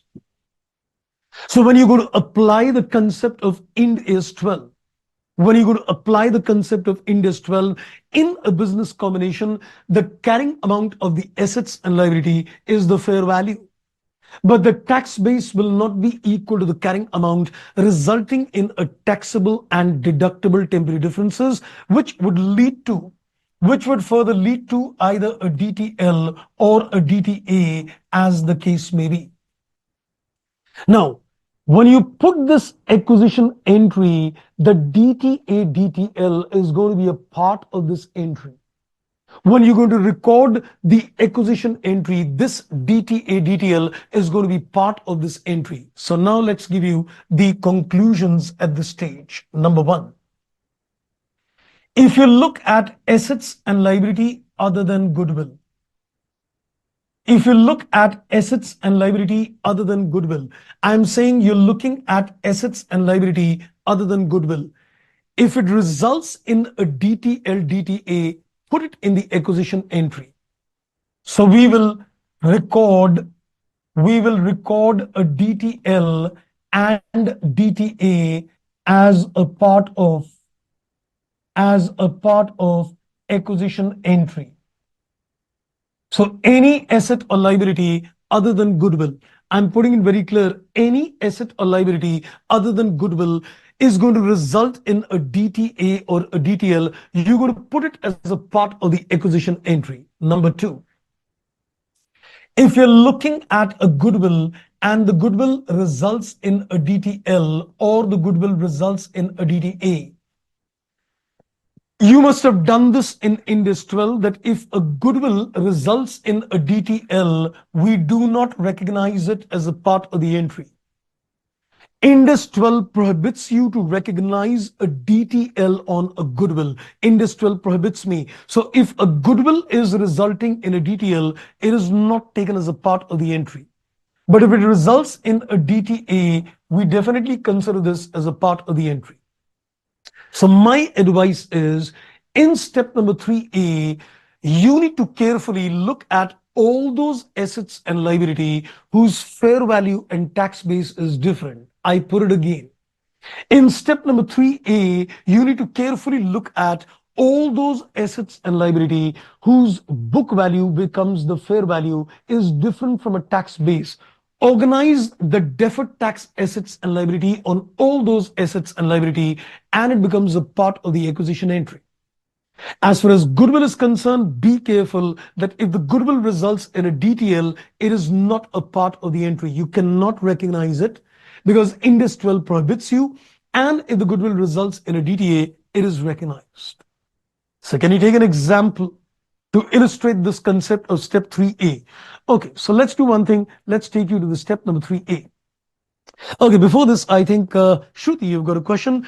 In concentration test, why we took only actual liability and ignored a DTA DTL at this point of time if it is covered now?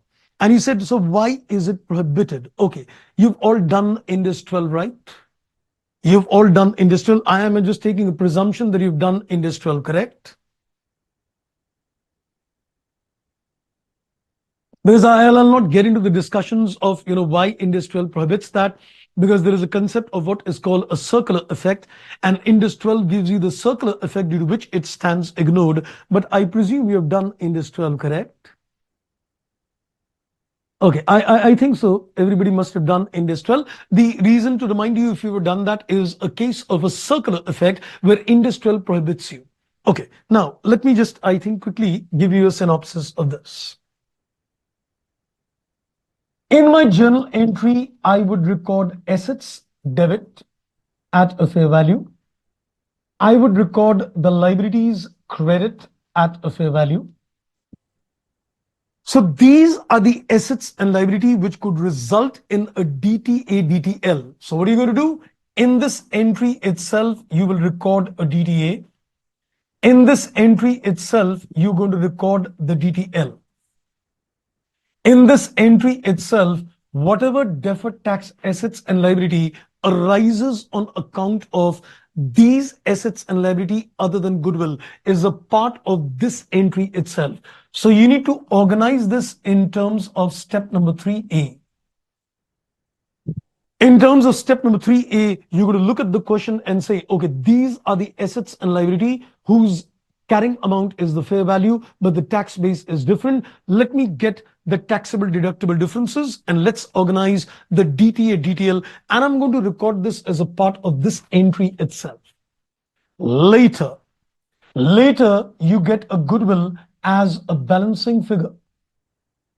Later in this entry, you're going to get a goodwill as a balancing figure, and we're going to see, okay, if it results in a DTL, don't take it in this entry. Don't record this in an entry. And if it results in a DTA, please put it as a part of this entry. So for all the assets and liability other than goodwill, a DTA arises, put it in this entry. A DTL arises, put it in this entry.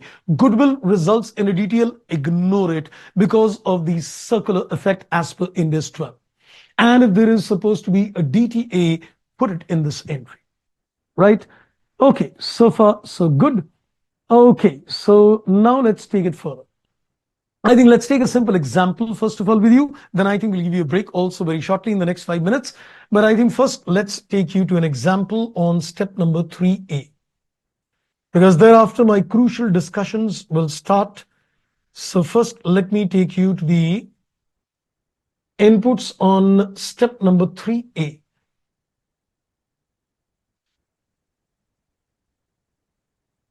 Okay, let's have a look at a small little question at this stage. This is based on step number 3A. It's an RTP, November 2020 question in the RTP. Just watch this carefully. So I'm going to read this question. It's a question from the revisionary test papers, November 2020, concentrated purely in terms of step number 3A. Let's read. It says on 1st January 2020, Company H acquired 100% share capital of S for 15 lakhs. That is the purchase consideration. It says the book values and the fair values of the assets and liability at the date of acquisitions are given below, together with the tax base in the S tax jurisdiction. Any goodwill arising on acquisition is not deductible for tax purposes. The tax rate for the company H is 30% and the tax rate for company S is 40%. Now you can very clearly see something. Now watch me carefully. What I'm doing is something which you already know. I am applying Index 12. I am given the book value. I'm given the book value and I'm given the fair value. Please hear this very carefully because this is the most common mistake people do. For Ind AS 12, what is the carrying amount? Fair value. I'm not concerned with the book value. People tend to get confused. For Ind AS 12, what is the carrying amount? The fair value becomes the carrying amount for Ind AS 12. Number 2. When you go to put the acquisition entry for Index 103, you go to consider all the assets and liabilities at a fair value. So for the purpose of Index 12, the fair value is the book value. For Index 103 acquisition entry, you got to consider the fair value. So this column is absolutely useless in nature. This column is absolutely useless in nature because book value for Index 12, fair value. Acquisition accounting entry Index 103, fair value. And this is a tax base for the purposes of Index 12. Now, just to recall, you remember that if the carrying amount is greater for the asset, taxable temporary differences, DDL, and vice versa. Liabilities, the carrying amount is more than the tax base, deductible temporary differences, DTA, and vice versa. Let's compare. You can see that the fair value is greater for land, it is greater for property, plant, equipment, then the tax base is greater. Account receivable is equal and cash equivalents is equal. If you technically ask me, in terms of land and building would result in a DTL, taxable, because this you can say the carrying amount is greater, taxable difference, DTL. Here also it would result in a DTL. Of course, the difference into the tax rate. Here you can say it would result in a DTA, and here there is no differences at all. And then next we are given for the liabilities, we can see they are equal, and here again the liability carrying value is more. Liability, if the carrying value is more, it is deductible differences resulting in a DTA.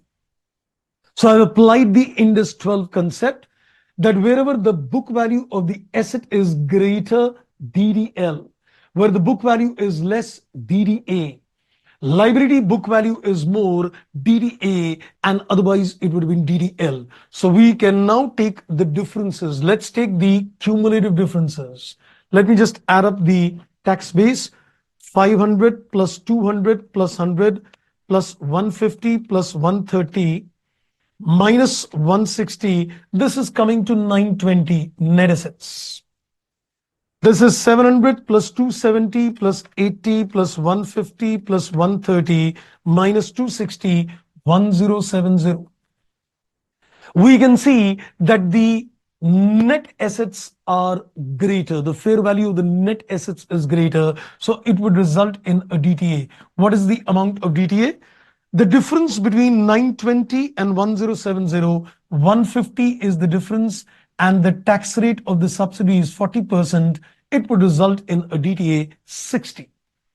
So when you go to put the journal entry in the books of accounts, you will record all these assets and liability at a fair value. Along with that, you're also going to record, sorry, this was not a DTA, my afraid, DDL.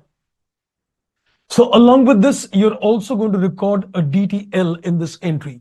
So all these assets and liabilities will be taken at a fair value. And along with this, you're also going to put in the acquisition entry a DTL to the extent of 60. All the net assets other than goodwill is resulting in a taxable temporary differences, that is a DTL, which becomes a part of the acquisition entry. Right? Okay, so this was on step number 3A. This is something which I have just taken on the basis of what you've done in Indus 12. Okay, Shruti said, so in concentration test, actual liability is taken, whereas here we are taking a notional liability as well. Well, here the objective is to pass an acquisition entry in totality.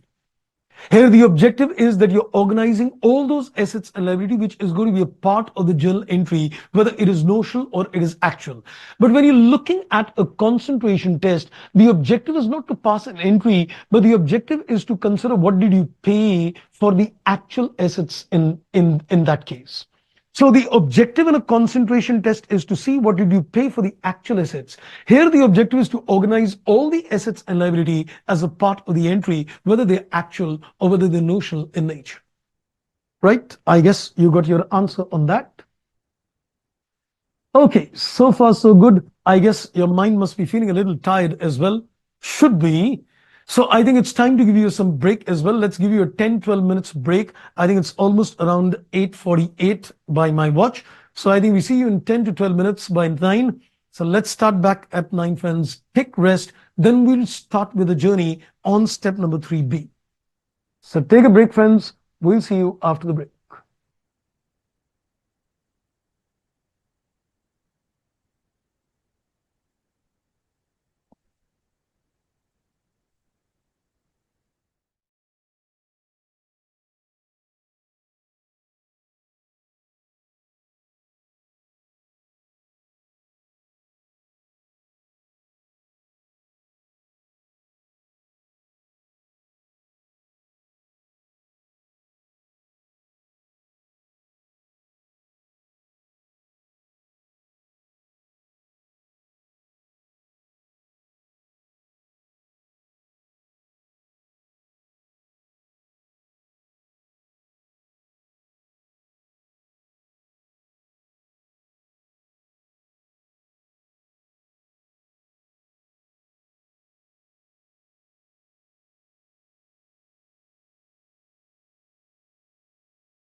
Welcome back, friends.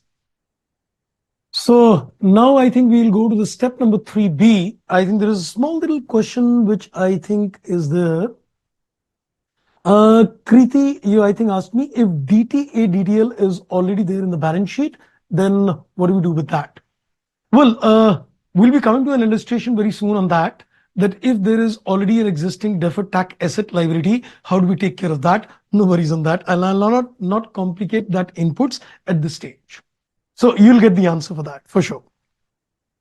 So let me now remind you that what we have discussed since morning is the 7 steps pertaining to acquisition accounting. My focus has been in terms of step number 1, where you are looking at the accounting acquirer, and we've seen the permutation combinations.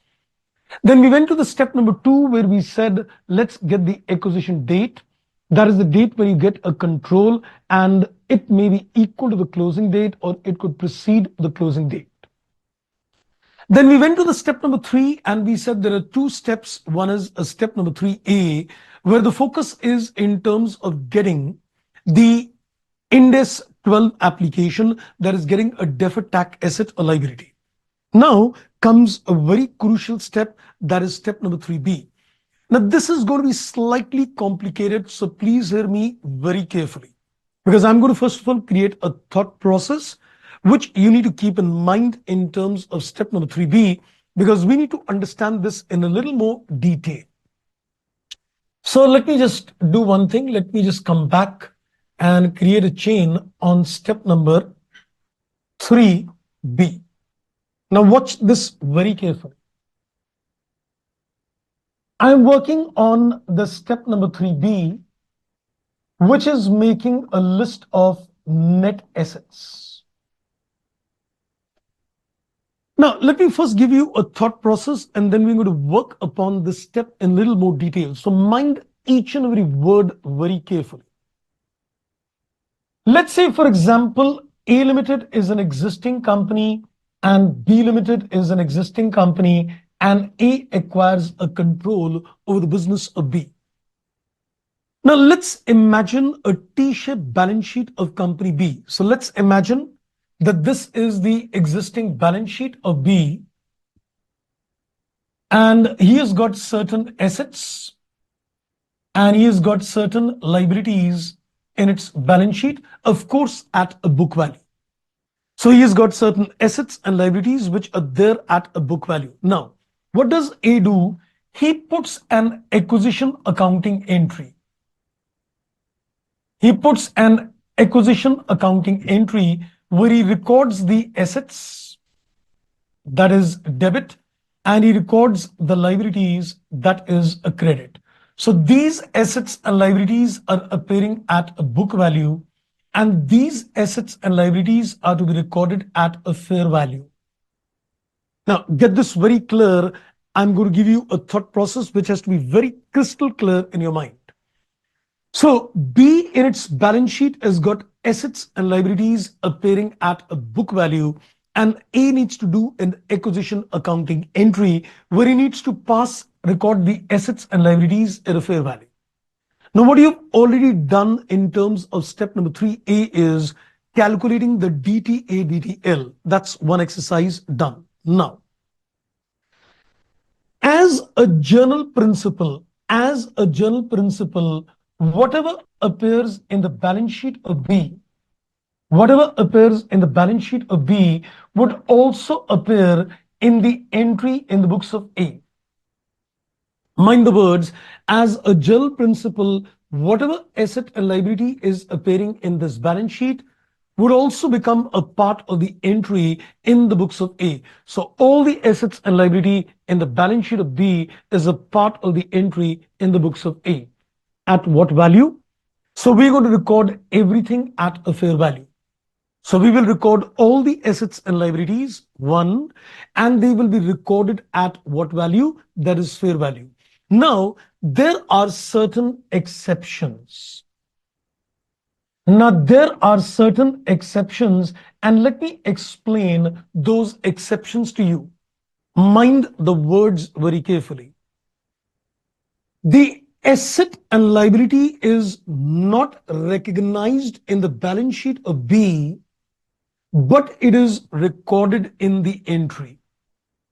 The asset and liability is not appearing in the balance sheet of B. So the asset and liability is not appearing in the balance sheet of B, but it is still recorded. But it is still recorded in the entry. This is called recognition exception. It is not in the balance sheet of the acquiree, but it still gets incorporated in the acquisition entry. So what is not in the balance sheet, but is still getting recognized in the entry, this is called recognition exception. This is called recognition exception. But mind you, this is being recorded at a fair value. So it's a recognition exception. What is not in the balance sheet of the acquiree but still finds place in the journal entry in the books of A, and it is recorded at a fair value, it is called recognition exception. So I need to be careful that apart from these assets and liability, there might be some other assets and liability which I need to put them in the entry out here. So I need to be clear on the list of those items. Because I'm doing step number 3B, I need to be very clear that which assets and liabilities are there, which are not in the balance sheet of B, but would still appear in the entry at a fair value in the books of A. One. Second. Now we are saying that it is there in the balance sheet of B, and it will be recorded in the entry of A as well. That you've already said, sir. That you've already said that what appears out here is definitely going to be a part of the entry in the books of A, but let's say not at a fair value. So this is not at a fair value. It is recorded, but it is not recorded at a fair value. This is called measurement exception. This is called a measurement exception. So I need to get the list of what are there which are not recorded. So let's put it like this. Assets and liability in the balance sheet of acquiree is a part of the acquisition entry at a fair value. General principle. What is in the balance sheet of B appears in the entry of A at a fair value. That's a general principle. Exception 1. What is in the balance sheet of B appears in the entry in the books of A, but not at a fair value. Measurement exception. What is not there in the balance sheet of B, but is still recorded in the books of A at a fair value, recognition exception. Then there is going to be a third one, and the third exception is not in the balance sheet of B, is recorded in the books of A, and also not at a fair value. It is not in the balance sheet of B, but is a part of the entry in the books of A and is recorded not at a fair value. It is called a recognition and a measurement exception. Sir, this is technical. So I think let me explain this in simple words, because once you're clear with these exceptions, step number 3B is going to be completely in your hand. So when I'm focusing on the acquisition entry in the books of the acquirer, when I'm focusing in the acquisition entry in the books of acquirer, your general principle is all these assets and liability in the balance sheet of the acquiree are going to appear in the acquisition entry at a fair value. So what is in the balance sheet of B appears in the entry of A at a fair value. That's the general principle. So what are the permutation combinations of exception? It is in the balance sheet, but is taken in the entry not at a fair value. Measurement exception. It is there, it is taken, but not at a fair value. It becomes a measurement exception. Because ideally, everything is to be taken at a fair value. If something is taken other than the fair value, it's a measurement exception. The second is it's not there, but taken at a fair value. Recognition exception. Number 3, it is not there, is taken out here, but at other than fair value. Both a recognition and a measurement exception. So we need to be clear on the list of items which are not in the balance sheet of equity, but they're taken in the entry at fair value. What are not in the balance sheet of the equity, but are taken in the entry at other than fair value. So not there, taken at fair value. Not there, taken at other than fair value. And something which is there, but not taken at fair value. So we now need to understand these three exceptions. I hope, friends, I am pretty clear on my thought processes so far. Okay.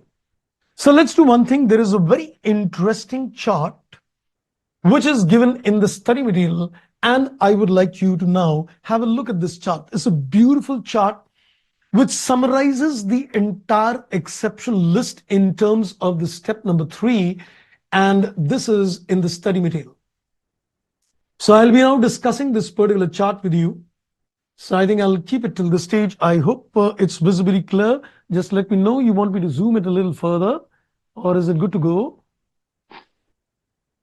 I guess if I can just slightly maybe, yes, do this further, I think that should work. Okay, so I think this will be visibly clear. Okay, wonderful indeed. Now let's have a look at the exceptions. Just see what I show you, you will get the entire idea, because we need to discuss all these exceptions one by one. You can see the recognition exceptions. What is a recognition exception? Not in the balance sheet of the equity, to be recorded in the acquisition entry at fair value. So recognition exception means, was it in the balance sheet of the equity? No. Is it to be recorded in the journal entry? Yes. At what value? Fair value. Something which is not in the balance sheet of the equity, but it is to be taken in the entry at a fair value, that's recognition exception. What does it say? An asset or liability which otherwise would have been recorded gets recorded, which would not have been recorded gets recorded. So it was not in the balance sheet of equity, but it is taken in the entry at fair value. So let's see the recognition exceptions. You can see that there is only one recognition exception, only one recognition exception. Contingent liability. So when you see a larger question, you need to read the additional information about the contingent liabilities of the equity company. Now, let me explain things later. Right now, I'm just creating a list. So there is only one recognition exception. I need to be careful. The contingent liability in the notes to accounts of the equity are going to be taken in the journal entry of the acquirer at a fair value. When? We'll see that. It says recognized if its fair value can be measured. We'll discuss the detail further. Now, let's go to the next one. I'm looking at the measurement exceptions. I'm looking at the measurement exception. So, is this there in the balance sheet of the equity? Yes. Is it to be taken in the journal entry? Yes. This was not in the balance sheet, but to be taken at a fair value. This is in the balance sheet to be taken in the entry, but this is not taken at a fair value, other than a fair value. Because whatever is there in the balance sheet of the equity goes in the entry at a fair value, but this is not taken at a fair value. That is why we call measurement exception. The assets and liabilities are measured at a value other than acquisition date fair value. So how many exceptions are there? We can see a couple of exceptions. 1, income tax. 2, employee benefits. 3, indemnification assets. And 4, lessees in which equity is a lessee. So there are 4 areas where the things are recorded at other than a fair value. Let's not get worried on what are these items, just 4 items. Income tax, which you've already organized in step number 3A.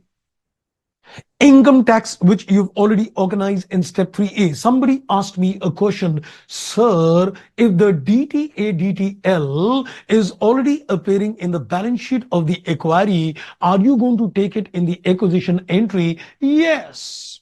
But are you taking them at a fair value? No.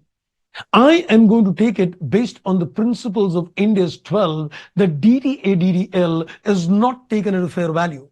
So the income tax you would have already taken based on the step number 3A. Employee benefits will be as per Index 19. We'll discuss indemnification. We'll see the lease part. Next.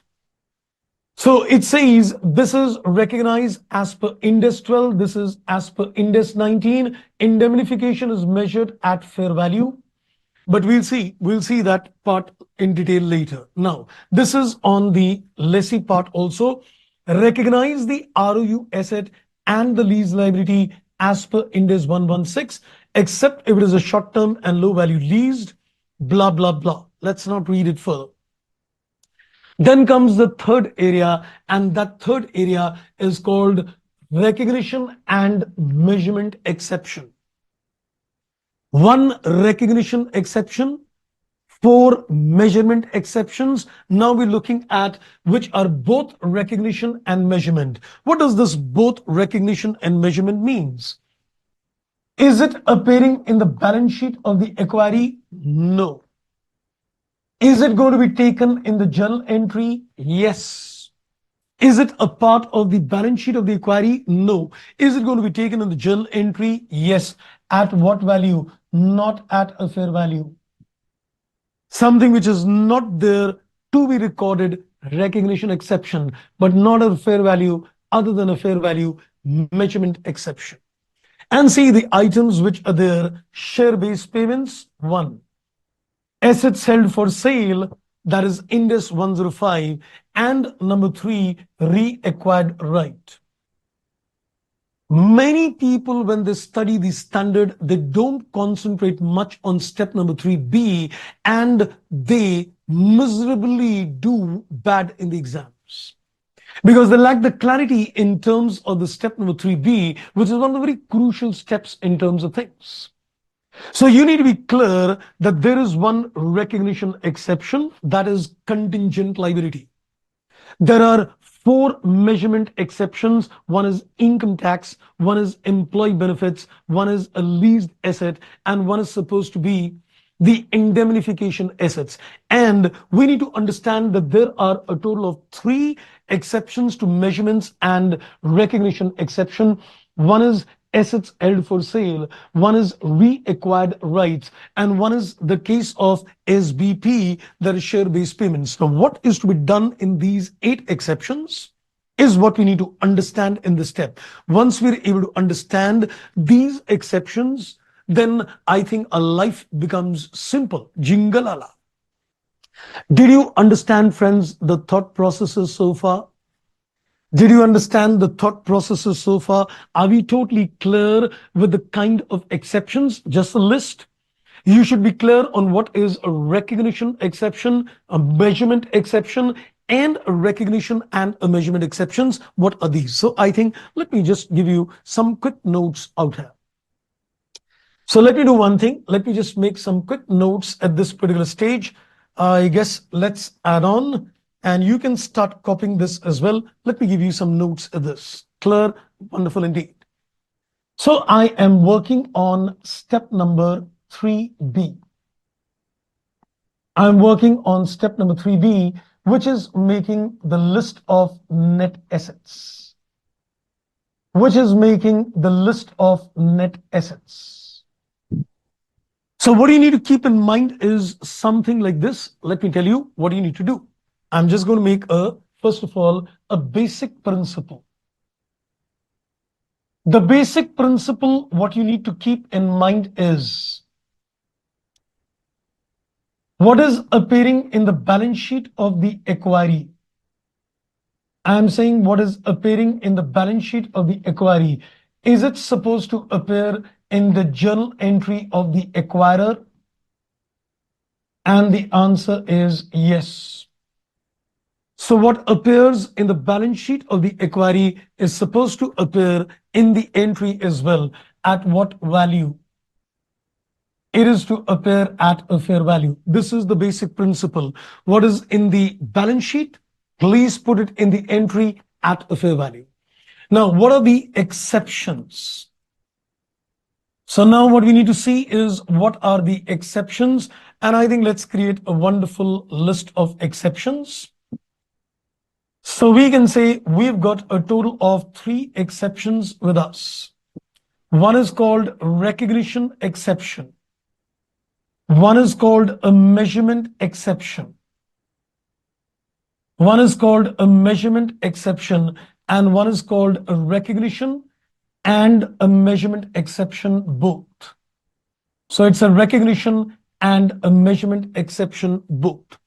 Now, when you're looking at a recognition exception, let's understand what is a recognition exception. Is it there in the balance sheet of the acquiree? No. Should it appear in the journal entry of the acquirer? Yes. At what value should it appear? It should appear at a fair value. So measured at a fair value, so not a measurement exception. Measured at a fair value, so not a measurement exception. A measurement exception is it in the balance sheet of the acquiree? Yes. Is it going to appear in the journal entry of the acquirer? Yes. At what value? It is going to appear at other than fair value. It is going to appear at other than fair value. This is called a measurement exception. And then finally, when you're looking in terms of recognition measurement, is it in the balance sheet of the acquiree? No. Is it going to be taken in the journal entry? Yes. And what is the value at which it is going to be taken? It is going to be taken at other than fair value. It is going to be taken at other than fair value. So this will give you a complete clarity in terms of things. So when you do a larger question, you need to scrutinize the additional information for any kind of exceptions which needs to be incorporated in the entry at a fair value or other than a fair value, whatever. Now, coming back to the agenda, we can say in this particular case, in the recognition exception, there is only one that is called contingent liability. We'll discuss this in detail. In the measurement exceptions, we've got a total of 4. One is income tax. So one is income tax. One is indemnification assets. One is indemnification assets. And one is plan assets. One is plan assets. So one was the plan assets, employee benefits, and the other one is leases. I'll put it as RU asset and lease liability. Let's put it as RU asset and lease liability. Here we can say plan assets and provisions. So these are total 4 exceptions, and in terms of recognition and measurement, we've got 3 exceptions. One is share-based payments, SBP. I'm putting a share-based payment awards. Then there is reacquired rights. Then there is reacquired rights. And the third one is NCA, non-current asset held for sale. So you need to remember the total list of 8 items with you: 1 recognition exception, 4 measurement exceptions, and 3 recognition and measurement exception. Okay, I hope the thought processes are very, very clear, friends, at this stage. Now we are going to take it further and do a discussions. Okay, Mansha, you got a question. So in chart, there are 3 measurement exceptions, and both recognition measurement exceptions, we got 4. Yes, measurement exceptions are 4, as you can see. The measurement exceptions, I took it the other way around. I'm afraid you are right. That's my mistake. So let me put it like this. This is recognition and measurement exceptions. And my mistake, thanks for rectifying this. And this is the measurement exceptions. So other thing which I need to do, I just need to make a rectification here as well. So we can say It is in the balance sheet, but other than fair value, and this is not in the balance sheet. Thanks for the rectification, Mancha. So this makes it the list. And Shruti, sir, from here it gets a little heavy, but sir, you make it easy by explaining at least times. Thank you.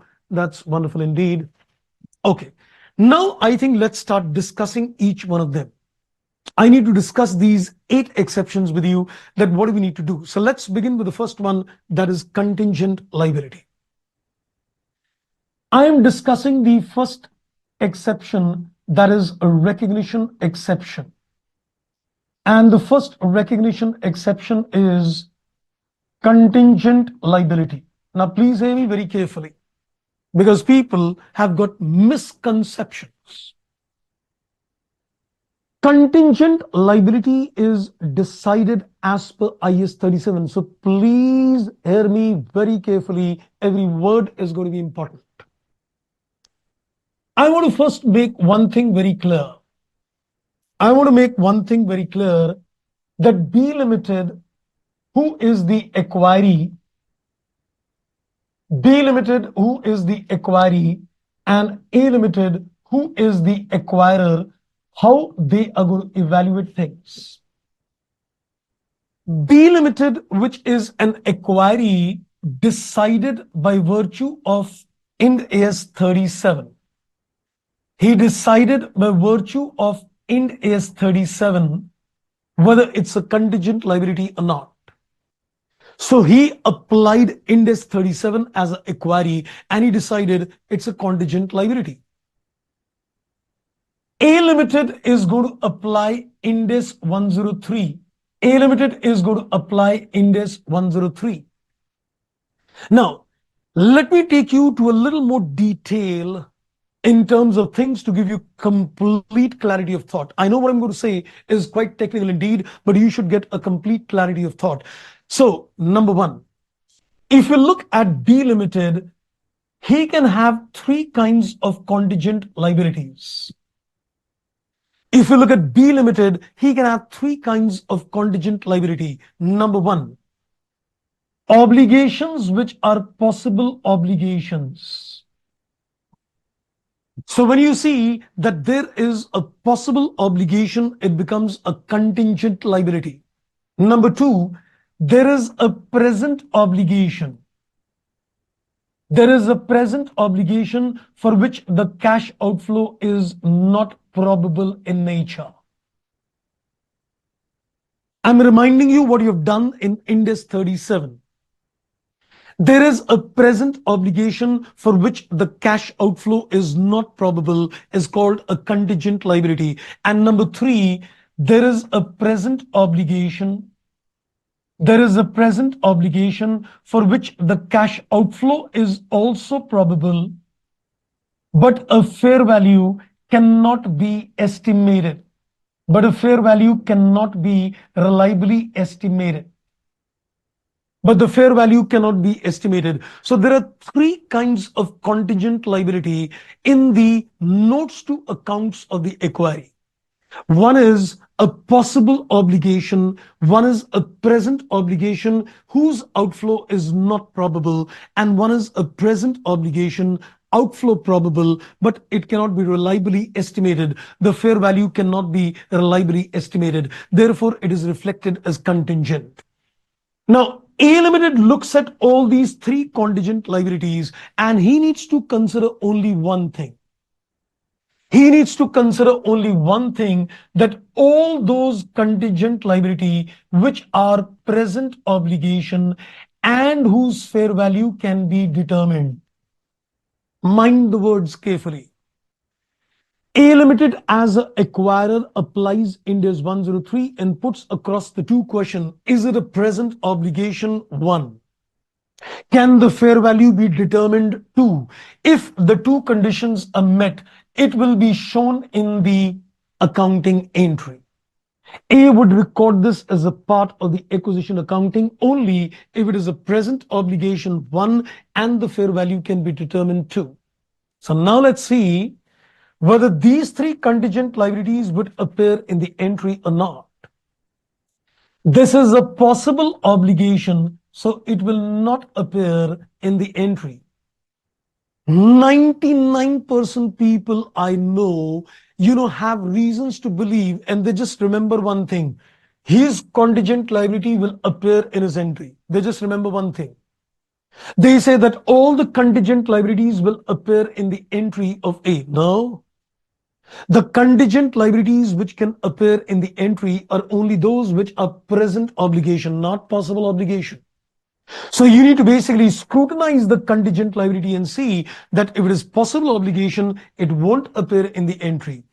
If it is a present obligation whose cash outflow is not probable, just see, can you estimate the fair value? If you can estimate the fair value, it will be a part of the entry. If you can estimate the fair value, it'll be a part of the entry. And this is present obligation, but fair value cannot be estimated. It will not appear. So you need to zero down on one fact. It is incorrect. Trust me, you're going to get MCQs later in the exam. You need to be very clear on your thoughts. If somebody says that all contingent liabilities of the acquiree appears in the entry of the acquirer, I would say it's false. If somebody makes a statement that all the contingent liabilities of acquiree appears in the journal entry of the acquirer, it's wrong. Because it is only those contingent liability which are a present obligation and whose fair value can be determined, only they can appear in the entry of A. So the possible obligations of B cannot appear in the entry. The present obligations where fair value cannot be determined cannot appear in the entry. It is only those obligations whose fair value can be estimated would appear. I hope I'm very clear on the agenda. I've intentionally given you a deep understanding of this part. Okay, I think Mansha, you said, okay, that was done. I think that was the last question. So I guess I'm pretty clear on the concept. So let me put it like this, that B in his books of accounts would have applied Index 37 and he would have decided on that basis it is contingent or not. When A gets a control over the business of B, he will not look at Index 37. He'll look at the parameters of Index 103. He will say, okay, let me pick up all those contingent liability which are present obligation and whose fair value can be determined. Let me present them as a part of the acquisition entry. The first exception is done. I'm done with the first exception, that is a contingent liability. Now let's go to the next one. And we're looking in terms of the measurement exceptions first. Let's look at the measurement exceptions. Now watch me carefully. I'm going to tell you something to make life simple. The share-based payment awards, I will discuss when I come to step 4 PC. Forget about the share-based payment exception at the moment. We will discuss this in detail when I come to the purchase consideration step 4. Forget it. Reacquired rights. This also I will discuss when I come to step number 4. We will see the concept of reacquired rights and the concept of share-based payments in step number 4. So let's not get bothered at this stage. And then comes non-current assets held for sale. Now remember, as per Index 105, when you record an NCA held for sale, it is recorded in the books of accounts at a book value or a fair value less the cost to sell, whichever is less. So it is not recorded at a fair value. It is not recorded at a fair value. So which means it becomes a measurement exception because it will be recorded at a fair value less cost to sell. So sometimes in the question, I remember there is a question in the RTP which says that the NCA held for sale has got a fair value so and so. But it is recorded in the balance sheet of the acquiree at a fair value less cost to sell. So in this particular case, A in its journal entry will not record this NCA at a fair value, but will record it at a net fair value itself. Because he is supposed to record everything at a fair value, but this is an exception where this will be recorded at a net fair value itself. So my measurement concepts, exceptions done. These two we'll discuss later. This is to be taken at other than fair value, that is net fair value. Now let's come to the concept of recognition and measurement exceptions. Now, if I look at the recognition and the measurement exceptions, income tax we've already dealt in terms of step number 3A. In terms of step number 3A, this is the very first exercise for all those assets and liability where the tax base and the fair value, that is the carrying amount, is different. You would have organized a DTA DDL, which will become a part of the entry. It is not in the balance sheet of the acquiree, but it appears in the balance sheet entry of the acquirer at values based on Ind AS 12. Next, we are given plan assets and provision. This will be purely as per Ind AS 19. So we can say that if there is any plan assets to be incorporated in the entry, or if there is any provision for retirement benefits to be recorded in the books of the acquirer, you would simply consider Ind AS 19 aspects. Then comes the aspect of RU asset and lease liability. Here you go to simply apply the concept of Ind AS 116. The parameters, the recognition parameters of 116 would apply. The measurement aspect of 116 would apply. We will not consider the fair valuations of these assets and liability. So we're going to follow Ind AS 19. We're going to follow Ind AS 116. So whatever Ind AS 19 tells me, whatever Ind AS 116 tells me, we're going to do that. Now let's come to the concept of indemnification assets. So let's have a discussion bit on the indemnification assets. So let me come back. So let me just add on to another exception. And I'm looking at the recognition and the measurement exception. I'm looking at the recognition and the measurement exception, that is indemnification assets. That is indemnification assets. So we need to first understand what is an indemnification asset and what is to be done in this particular case. Now, watch me carefully on the indemnification asset class. Okay, Shruti, you said, so these are basically the principles how to pass an entry. Yes. When I'm going to look at a journal entry in the books of the acquirer, I need to be clear on what are the various assets and liabilities which will appear in the journal entry. Will they appear at a fair value? Will they appear at other than the fair value? I'll consolidate the picture very shortly. Okay, now coming to the concept of indemnification assets, let's take an example to understand this bit. Let us say A Limited is the acquirer and B Limited is the acquiree. Now there is a court case going against B.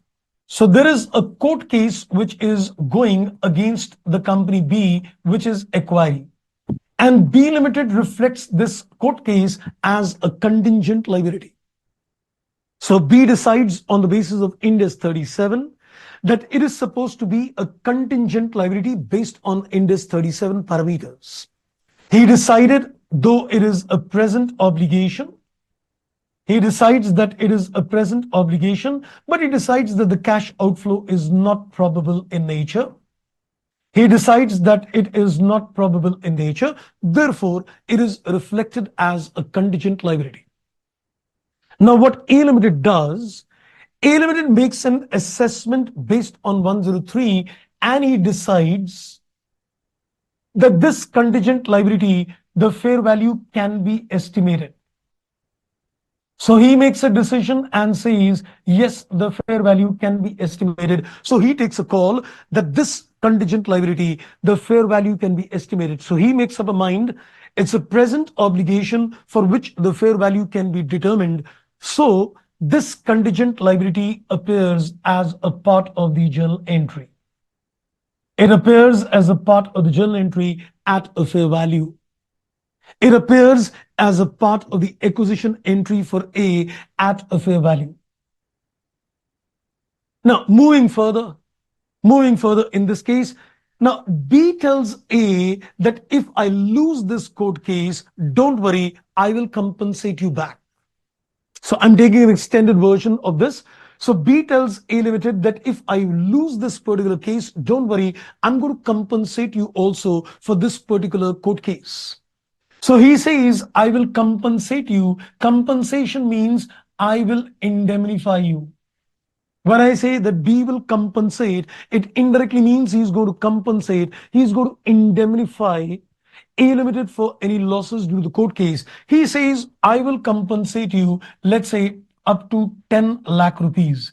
If there is any kind of, you know, court case against this, I will compensate you for a money of 10 lakh rupee.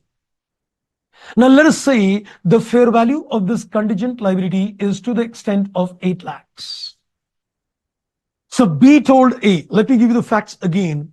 So there is a court case against the acquiring company, which he decides to show it as a contingent liability on the grounds of Ind AS 37, where he says it's a present obligation and for which outflow is not probable. So he said it's contingent in nature.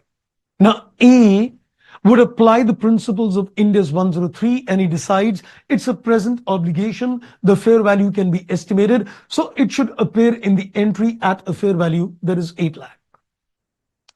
Now, B tells A that I will indemnify you, compensate you against any loss on account of this court case, but I'll pay you a sum up to 10 lakh rupees. Now, what does A do in the journal entry? Watch this. What does A do in the journal entry? When he records the assets, he will record an indemnification asset. And he would also record this contingent liability as a part of this entry. The contingent liability, which is not in the balance sheet of B, appears in the entries of A at a fair value. Correspondingly, in the entry, I would also record an indemnification asset because I will get back this 8 lakh. But when you record this indemnification asset, you cannot record it at 10 lakh. The indemnification asset to be recorded cannot exceed the contingent liability. Now, there are two important things which I need to keep in mind. One is, if this contingent liability appears in the entry, only then indemnification asset can appear. If A records the contingent liability, he records the indemnification asset. He doesn't record the contingent liability, he cannot record the indemnification asset. So that is one rule. You record the liability, then only you can record the asset. Liability not recorded, asset cannot be recorded. Number two, the value of the asset recorded cannot exceed the value of the liability. So there are going to be two important principles in this case. If you record the liability, if the liability is recorded, the asset is indemnification asset is recorded. The liability is not recorded, you cannot record the asset. If the liability appears in the entry, asset can appear. If not, none of them can appear. And the second principle you need to record, liability will be taken at a fair value and this will be restricted. And this will be restricted up to maximum of contingent liability. The indemnification asset is going to be restricted up to the maximum value of contingent liability. So in my example, even though I will be indemnified an amount of 10 lakh, but I will record in my entry only an amount of 8 lakh. You cannot record an indemnification asset more than the amount of contingent liability. I know this must have been sounding very technical indeed, but I'm giving you the absolute appropriate level of knowledge, which you require to do questions with ease. Let me just go back. Let me just go back on this chart and now explain the entire list of exceptions. You can notice that when I focus on step number 3B, I've got a list of 8 exceptions in mind. It doesn't make a difference whether you're able to remember them as recognition or measurement or recognition measurement exceptions. Just remember there are 8 items which I need to be careful on. So I've given you an input on each of these items. Some item we're going to discuss later, but I've given you the inputs on each of these items. So let's watch this carefully and consolidate. Number 1, let's consolidate the learnings on all these. Number 1, if there is a contingent liability, what does the acquirer think? Is it a present obligation? Yes. Do you know the fair value? Yes. Please put it in the entry. Done. Next, I'm coming to indemnification assets. Did you record the contingent liability? Yes. Record the indemnification assets also, but please ensure it doesn't exceed the value of contingent liability. Don't worry, I'm going to make a consolidated chart very soon. So I will say, okay, did you record the contingent liability? Yes, then record the indemnification asset as well, but please ensure it doesn't exceed the value of the contingent liability. Second exception done. Number three, income tax based on Index 12. Employee benefits assets and liability Index 19. RU assets and liability Index 116. So income tax, employee benefits, leased assets based on the aspects of the relevant standards. Next, share-based payments discussed later, reacquired rights discussed later, and NCA held for sale taken at a net fair value, not fair value. Okay, so far so good. I want to now do, friends, something with you. Last little discussions further with you. So let me now get back to this area, and I'm going to now do a little consolidations of the learnings we've done. It's time to make a little mind map for you based on all the learnings so far. So just watch this carefully. I'm now going to do a little consolidations of things. So if you want, you can note it down.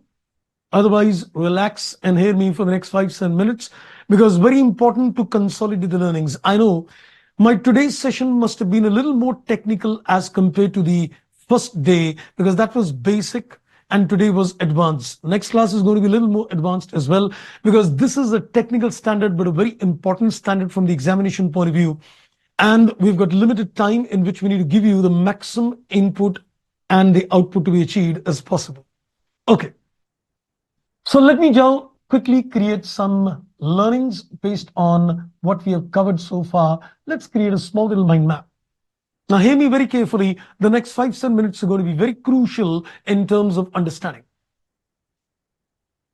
We decided today the concept of acquisition accounting.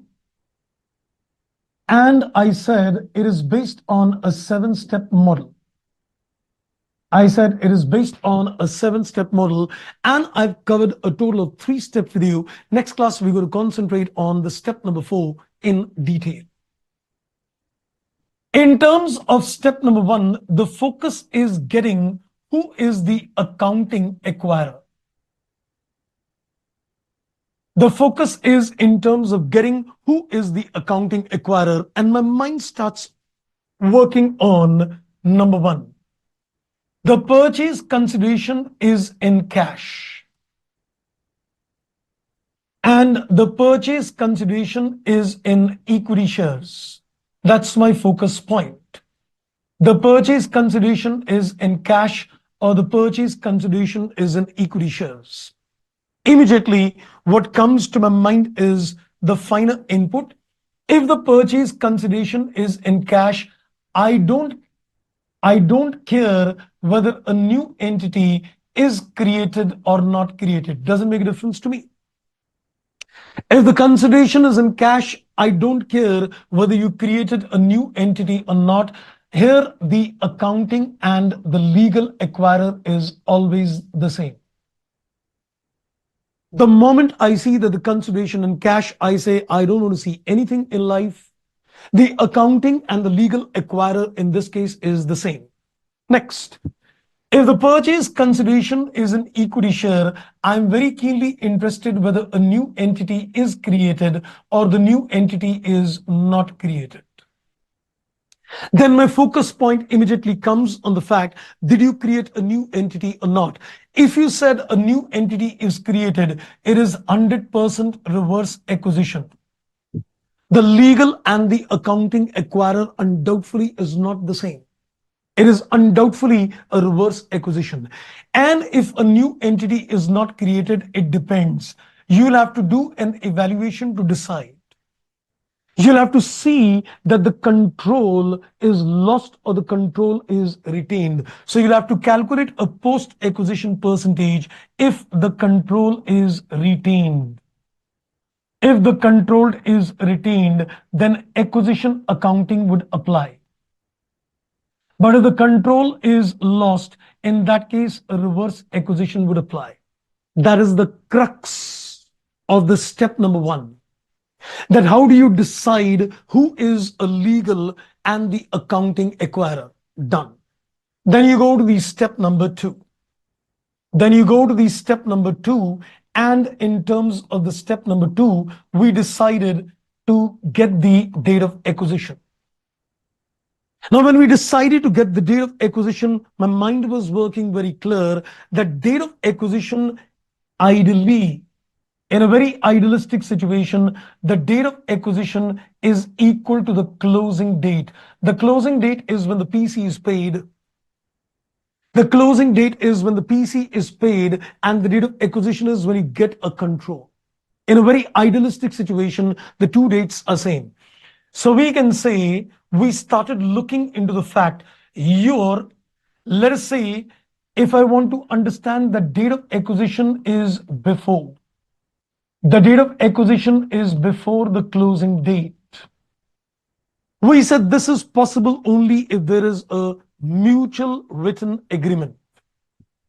So this is possible only if there is a written agreement to the effect. If they've entered into a written agreement with each other, then only the control can come before you pay the PC. And in this particular case, we said you should further evaluate, is this written agreement subject to or is it not subject to approval?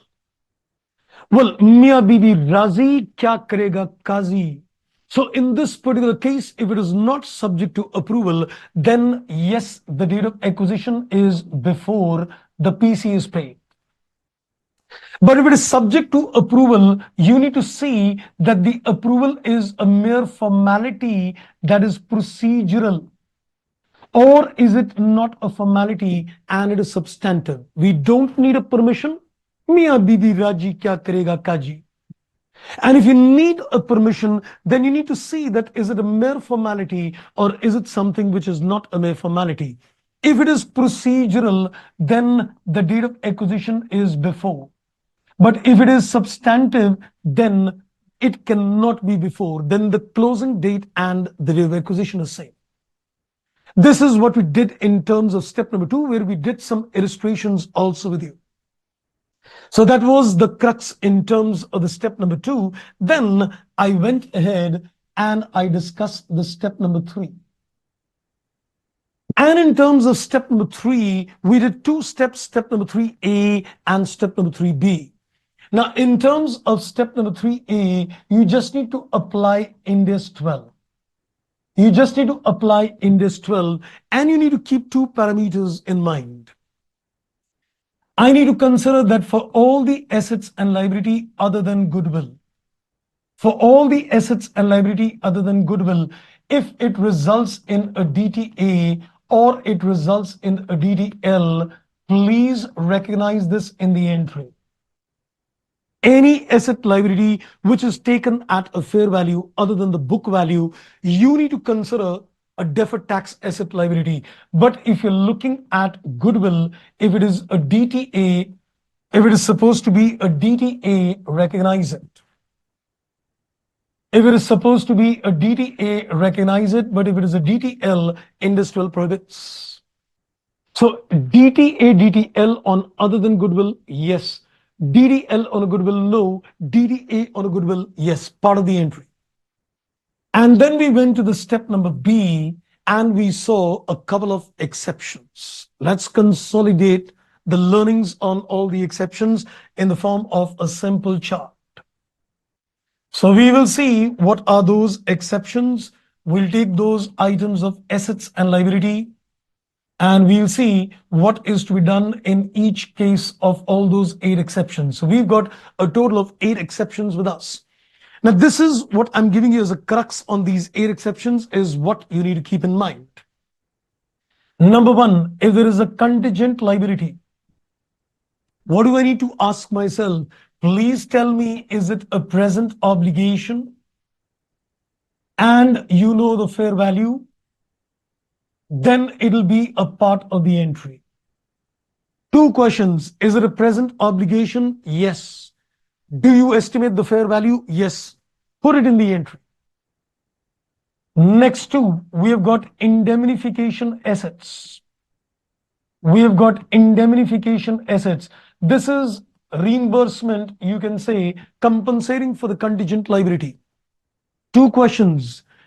Did you record the contingent liability? If you recorded the contingent liability, and you will restrict the amount. You will restrict the amount to the extent of the contingent liability. You recorded the liability, record the asset as well, but don't record it more than the liability, restrict the amount, and it appears as a part of the entry. Then there are certain items, as we said, if you look at income tax that you've already covered in step number 3A, the income tax aspect you've already covered in step number 3A. Then you've got assets and liabilities related to employee benefits. Assets and liability related to employee benefits, your aspects of Ind AS 19 would apply. You've got any kind of leased assets and liability. If it is relating to asset liability for lease, apply Ind AS 116. The aspects what you've learned in 1916 would apply. So this is out here. Then number 6. We looked at the concept of share-based payments. We looked at the concept of reacquired rights. I've kept it pending. Reacquired rights. I've kept this pending for the time being. So both of these two is pending. We'll come to this when I come to step number 4. Then there was another item as well. Did I leave any item? What did I leave? Let me just quickly go back and see what did I leave in this case. So one more item which was there. Oh, I guess one item more further was assets held for sale. So next item is the assets which is held for sale.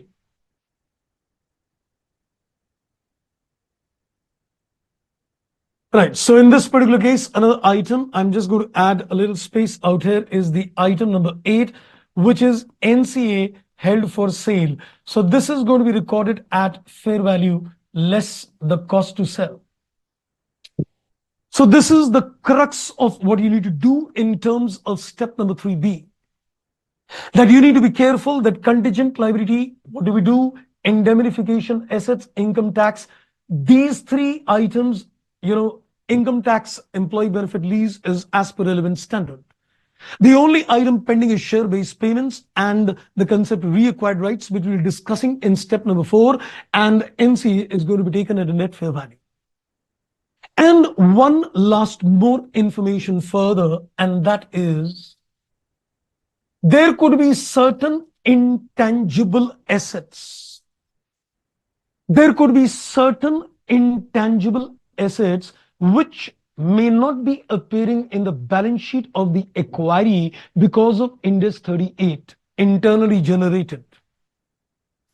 So there may be certain intangible assets which are internally generated for the acquiree and not appearing in the balance sheet of the acquiree. But if they meet the contractual or separability, identifiability criteria, they can appear as a part of the acquisition entry as well. Like, for example, a customer list cannot appear in the balance sheet of the acquiree because it is internally generated. But when I acquire the business of the acquiree, that customer list is a purchased intangible asset and it can appear in my balance sheet as well. So you need to be careful apart from these exceptions on certain intangible assets which cannot appear in the balance sheet of the acquiree because of Ind AS 38 prohibits the internally generated assets to appear. But as a part of the acquisition entry, if I meet the identifiability, separability criteria, it can always get reflected in the journal entry of the acquirer. So this is all what we have covered so far, friends, and I've given you a complete summary. I hope this helps. I hope you're feeling a little more confident on things. Okay, I think there's a question, Preeti. You said indemnification asset is only when there is a contingent liability due to court case between A. Yes. The indemnification assets would appear as a part of the entry only if a contingent liability is there. You put the contingent liability, you correspondingly put the indemnification asset. No contingent liability, no indemnification asset. That's what I said. You recorded the liability, then you record the indemnification asset and restrict it to the extent what is the value. Right, friends. So far, so good. I guess that brings us to the end of the session as well. I know it's been quite technical indeed, but as I requested, friends, what do you need to do? You need to do now a cumulative revision.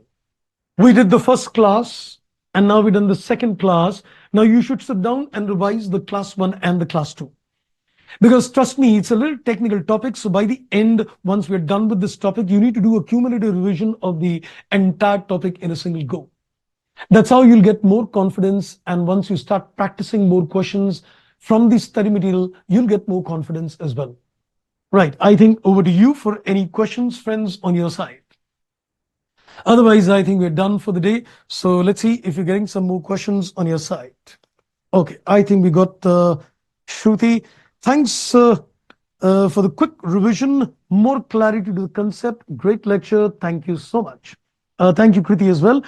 Suraj, you said indemnification asset is like insurance to a contingent liability.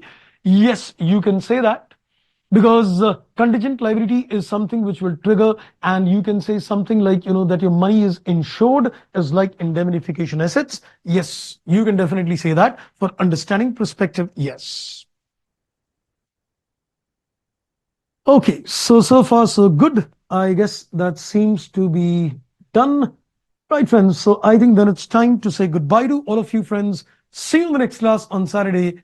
Thank you, all of you. Bye-bye and take care.